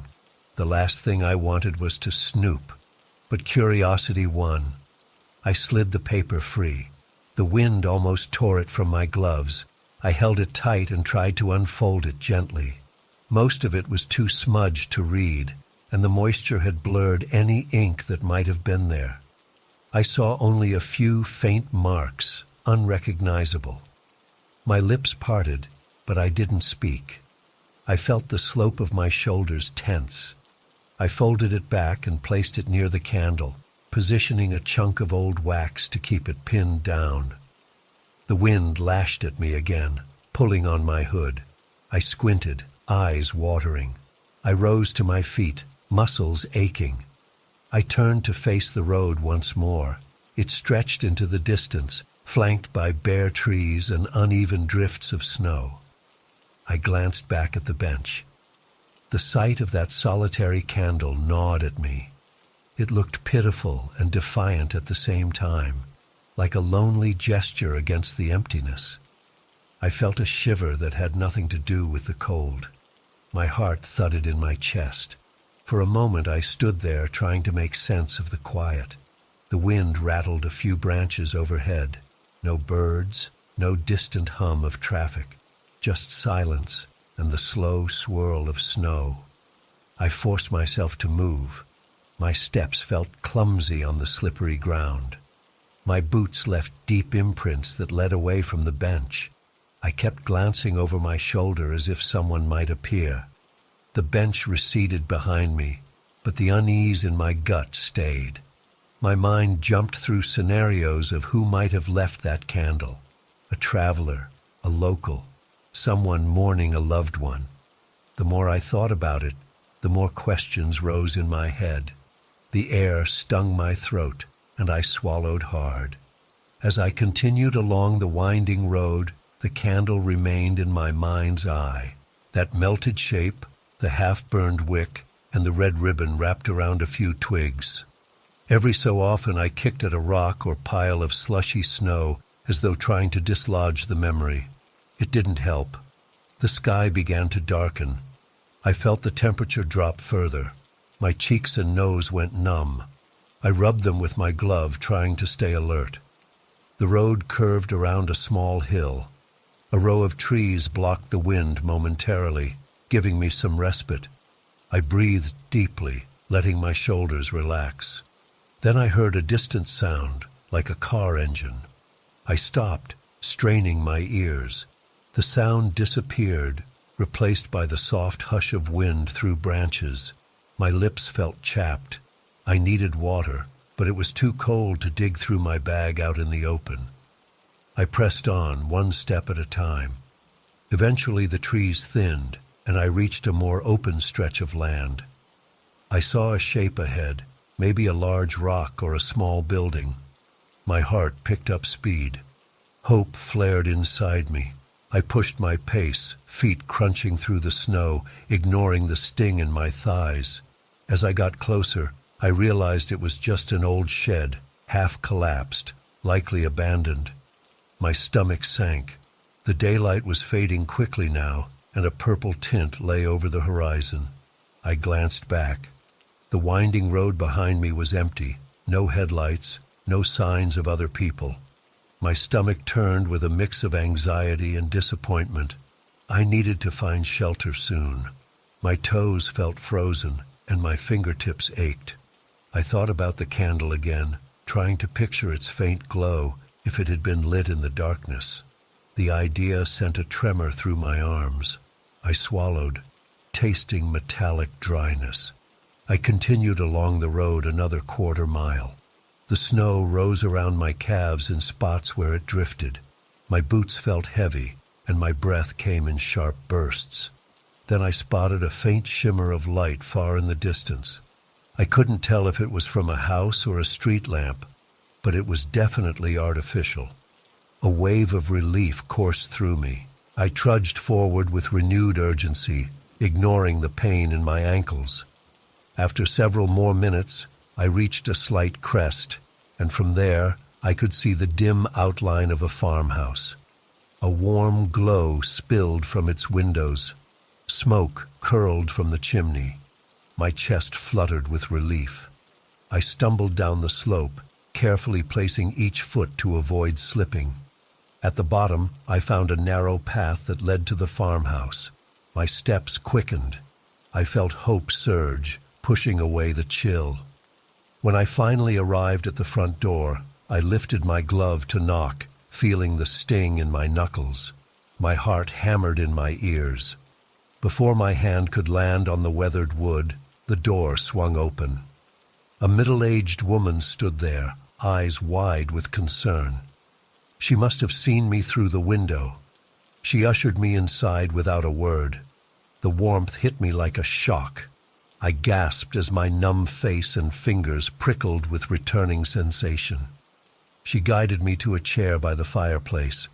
I sank into it, letting the heat soak into my bones. My limbs trembled. She handed me a blanket and asked a few questions about where I'd come from.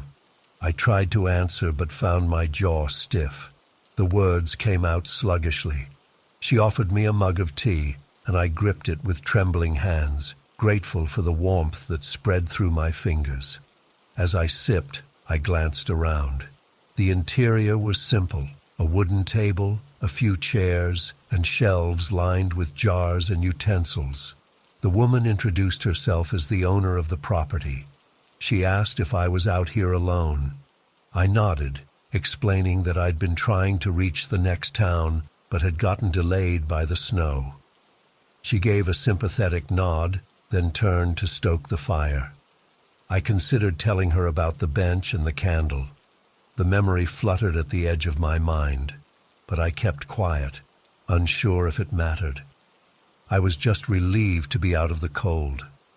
My fingers tingled painfully as they warmed. My toes throbbed inside my boots. The woman told me I could spend the night in a spare room if I wanted. I thanked her, feeling the weight of exhaustion press down on me. Later, after I peeled off my outer layers and settled onto a small cot near the fire, my thoughts drifted back to that bench. I pictured the half-melted candle in the lonely snow, the red ribbon fluttering. I heard the wind in my mind, how it whipped across the empty fields. My chest felt tight with residual tension. Even though I was safe and warm now, I couldn't erase the image. I closed my eyes and saw the candle's wick, black and used, an unfinished attempt at bringing light to a silent stretch of road. Sleep pulled at me, and I let go of my conscious thoughts. The last thing I felt was the soft heat of the fire on my cheeks and the sound of the wind outside. My breathing slowed. My body ached less. I drifted into a restless doze, haunted by that solitary candle and the question of who placed it there. The winter darkness provided no answer. Yet I knew the memory would stay, etched into my mind like a faint scar, reminding me of that frozen roadside where a small flame once burned without anyone to see it.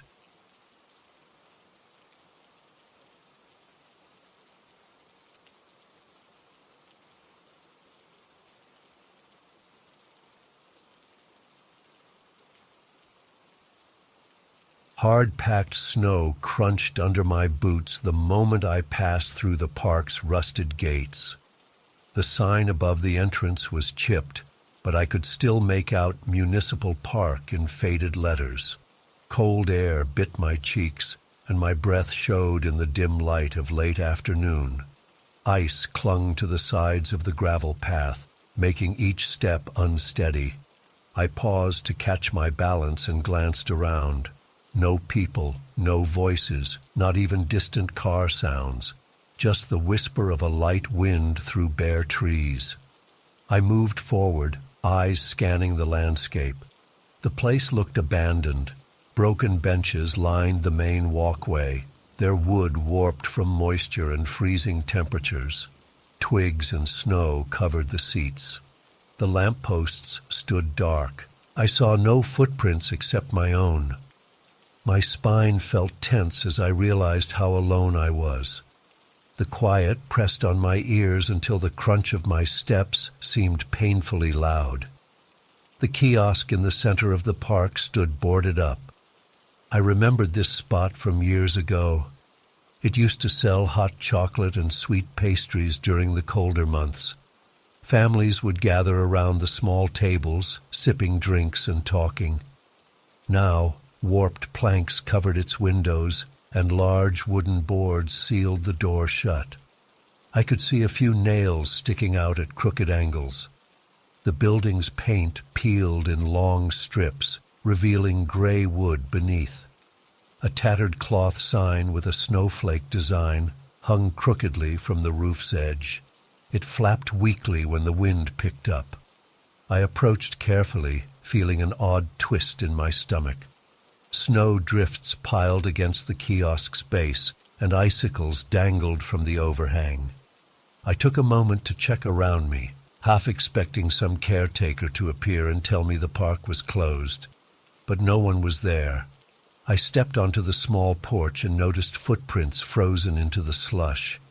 They looked old, possibly from weeks or months ago. My pulse quickened. I couldn't tell if they were adult-sized or if they belonged to more than one person.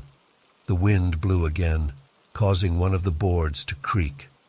On the kiosk's exterior, small decorations caught my eye. A cloth Santa figure hung from a nail, its red suit stained dark from moisture. The face had faded features, almost indistinguishable. A twisted wreath, missing several branches, clung to the kiosk's corner. Faded ribbons trailed from it, once bright but now bleached by the elements. My breath caught in my throat. I leaned in to inspect a piece of tinsel that still clung to a nail near the broken window.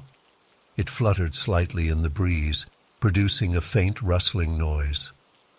The silence weighed on me. This place used to buzz with laughter. Now, the only noise came from branches snapping somewhere in the distance. I noticed that the kiosk's door was sealed with thick planks. Some boards had graffiti tags sprayed in black paint. Most were unreadable scribbles. The rest of the kiosk had patches of mold creeping across the wood.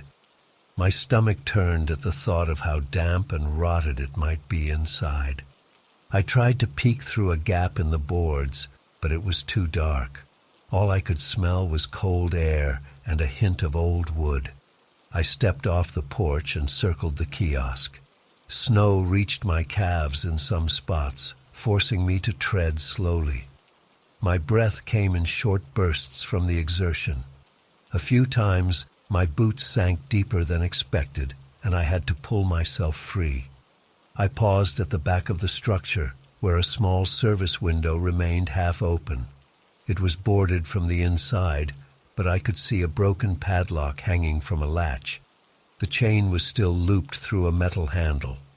It looked like someone had forced it open long ago. Rust covered the padlock's surface, and it swayed gently in the wind. I listened for any sign of movement inside. Nothing but my own heartbeat. I tapped on the wooden boards with my gloved knuckles. The sound echoed dully. Part of me wondered if I should try to pry them loose, but I had no tools, and the boards appeared thick. The edges were cracked, revealing layers of damp wood underneath. I let my hand fall and turned away. My breath felt tight in my chest. I spotted more holiday decorations scattered near an overturned trash bin. Broken ornaments, bits of fake holly, and a small plastic reindeer lay half buried in the snow. The reindeer's antlers had snapped off, leaving jagged points. Its plastic body was discolored. I bent to pick it up, but it slipped from my glove, clattering against the ground. The noise startled me in the quiet. I exhaled sharply, feeling my shoulders tense. Standing there, I realized how long the kiosk must have been closed. The official closure probably happened years ago, yet these holiday trimmings looked placed more recently, as if someone refused to accept that the park was shut down. The bright ribbons had lost their color, but they didn't appear decades old. My mind raced with questions. Who would decorate an abandoned kiosk? Why bother? I continued my circle around the structure, stepping through deeper drifts. On the other side, I found a small wooden bench, toppled onto its side. Part of it looked burned, with charred edges. Perhaps a small fire had started once, or maybe vandals destroyed it. Tiny shards of broken glass glittered nearby. I recognized the shape of old coffee cups, the logo worn away by the weather. A strong gust of wind rushed past me, scattering the shards with a faint tinkling noise. I stood in place for a moment, catching my breath, rubbing my arms through my thick coat. My fingers felt numb despite my gloves. Snow had started falling again, light flakes drifting down. They caught in my hair, melting as soon as they touched my skin. The sky overhead was a dull gray, indicating evening wasn't far off. My gut clenched with the realization that darkness would soon swallow the park. I didn't want to be stuck here after dusk. I checked my watch, found it was later than I thought, and decided I needed to leave soon. Still, I felt drawn to the kiosk's porch one more time. I made my way back around, careful with each step. As I approached the front, I saw something I missed before, a handwritten note pinned under a broken wreath on the kiosk wall. The note was crinkled and damp, the ink blurred in places. I leaned in, trying to read. Most of it was illegible, but I caught a few words. Christmas, next year, maybe. The rest of the text looked like smeared lines. My heart pounded. That single phrase stuck in my head. It felt like an echo of hope that never materialized. I ran my glove over the wreath's plastic branches. They snapped off easily, brittle from cold and wear. I dropped them at my feet, then turned to face the empty park. The scene felt surreal. Statues dusted with snow stood near the central fountain, which was frozen solid. I noticed a walkway that led toward a small pond, likely iced over as well. The air smelled faintly of pine from a row of evergreens near the fence. My chest felt tight as I contemplated how many people used to gather here for holidays. A faint creaking noise drew my attention back to the kiosk. One of the boards across the door shifted in the wind, squeaking against the nails. My pulse quickened. I stepped closer, shining my flashlight into the narrow gap. Sawdust and debris lined the floor inside. I could see a counter covered with old wrappers and a collapsed chair behind it. The dark interior made it impossible to see much more. My flashlight's beam flickered off scattered bits of tinsel on the floor. I couldn't shake the feeling that someone had been inside not too long ago. The decorations, the forced entry at the back window, the note, it all felt too deliberate to be random. A wave of unease churned in my gut.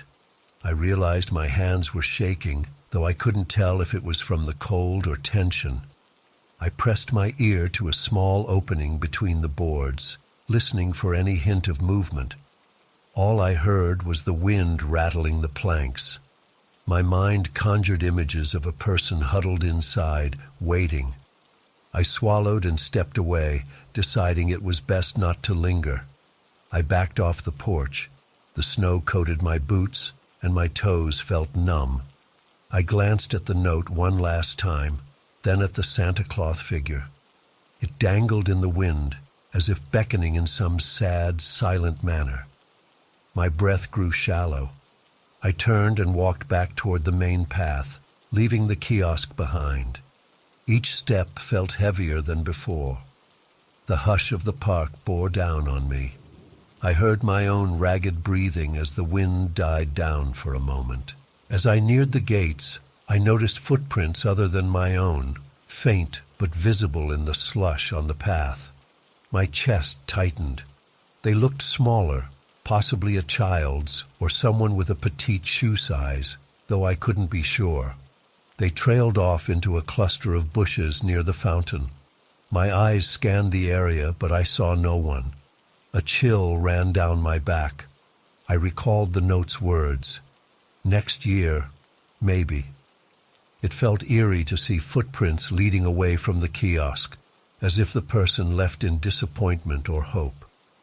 The unspoken story hovered at the edge of my thoughts. I decided not to investigate further. The daylight was fading, and I had no desire to stumble around in the dark. My boots slipped a bit on the icy patches as I hurried along. When I reached the gate, I realized a heavy chain looped around it, but it wasn't locked. I pushed the gate open with effort, and it let out a loud groan. Outside the park, the road was silent and empty, just a sheet of snow stretching in both directions. My car was parked a couple blocks away, where the pavement started. I glanced back at the park. From this angle, I could barely see the roof of the kiosk behind the trees. The hush of the place seemed even heavier now that I stood on the threshold of leaving it. I felt torn between relief at escaping the loneliness and a strange pull to return to that boarded-up building. The decorations implied someone had refused to let the holiday spirit die even after the kiosk was sealed. My heart pounded with lingering tension. A part of me wanted answers, but I knew none would come. I turned away and walked down the street, boots crunching in the fresh snowfall. The wind whipped against my back. My legs felt stiff and my fingers stung. I clutched my coat collar, pressing forward until the park was out of sight. Darkness spread across the sky, and a few distant lamps illuminated patches of the sidewalk. My breath rattled in my chest. I felt a pang of sadness, recalling how the park used to be alive with holiday lights. Now it lay cold and silent, holding only a few forgotten decorations and a sense of lingering hope. By the time I reached my car, the sky was nearly black, and stars glinted above the rooftops. I fumbled with my keys, teeth chattering. When I started the engine, the heater blew cold air, then gradually warmed. I sat there, hands tight on the steering wheel, replaying what I'd seen. The kiosk boarded up, the ragged Santa, the note, the footprints. It all stayed in my mind, forming an image I couldn't shake. A spark of regret filled me, wondering if I should have looked harder inside. But fear and caution kept me from prying those boards loose. I took a deep breath and told myself to forget it. As I drove away, I caught a last glimpse of the park's silhouette. The gate stood open, snow drifting inside. The place vanished behind me, swallowed by shadows. My heart still thumped with leftover adrenaline. I knew I wouldn't forget the kiosk. Something about its lonely state, with those pointless decorations, felt unsettling. The idea that someone tried to keep a holiday alive in an abandoned park left a knot in my stomach. I tightened my grip on the wheel and kept driving, leaving the park and its silent kiosk behind, but not quite leaving the memory behind. It stayed with me, etched in my thoughts, a reminder of how even the simplest gestures can feel haunting in a place that time forgot.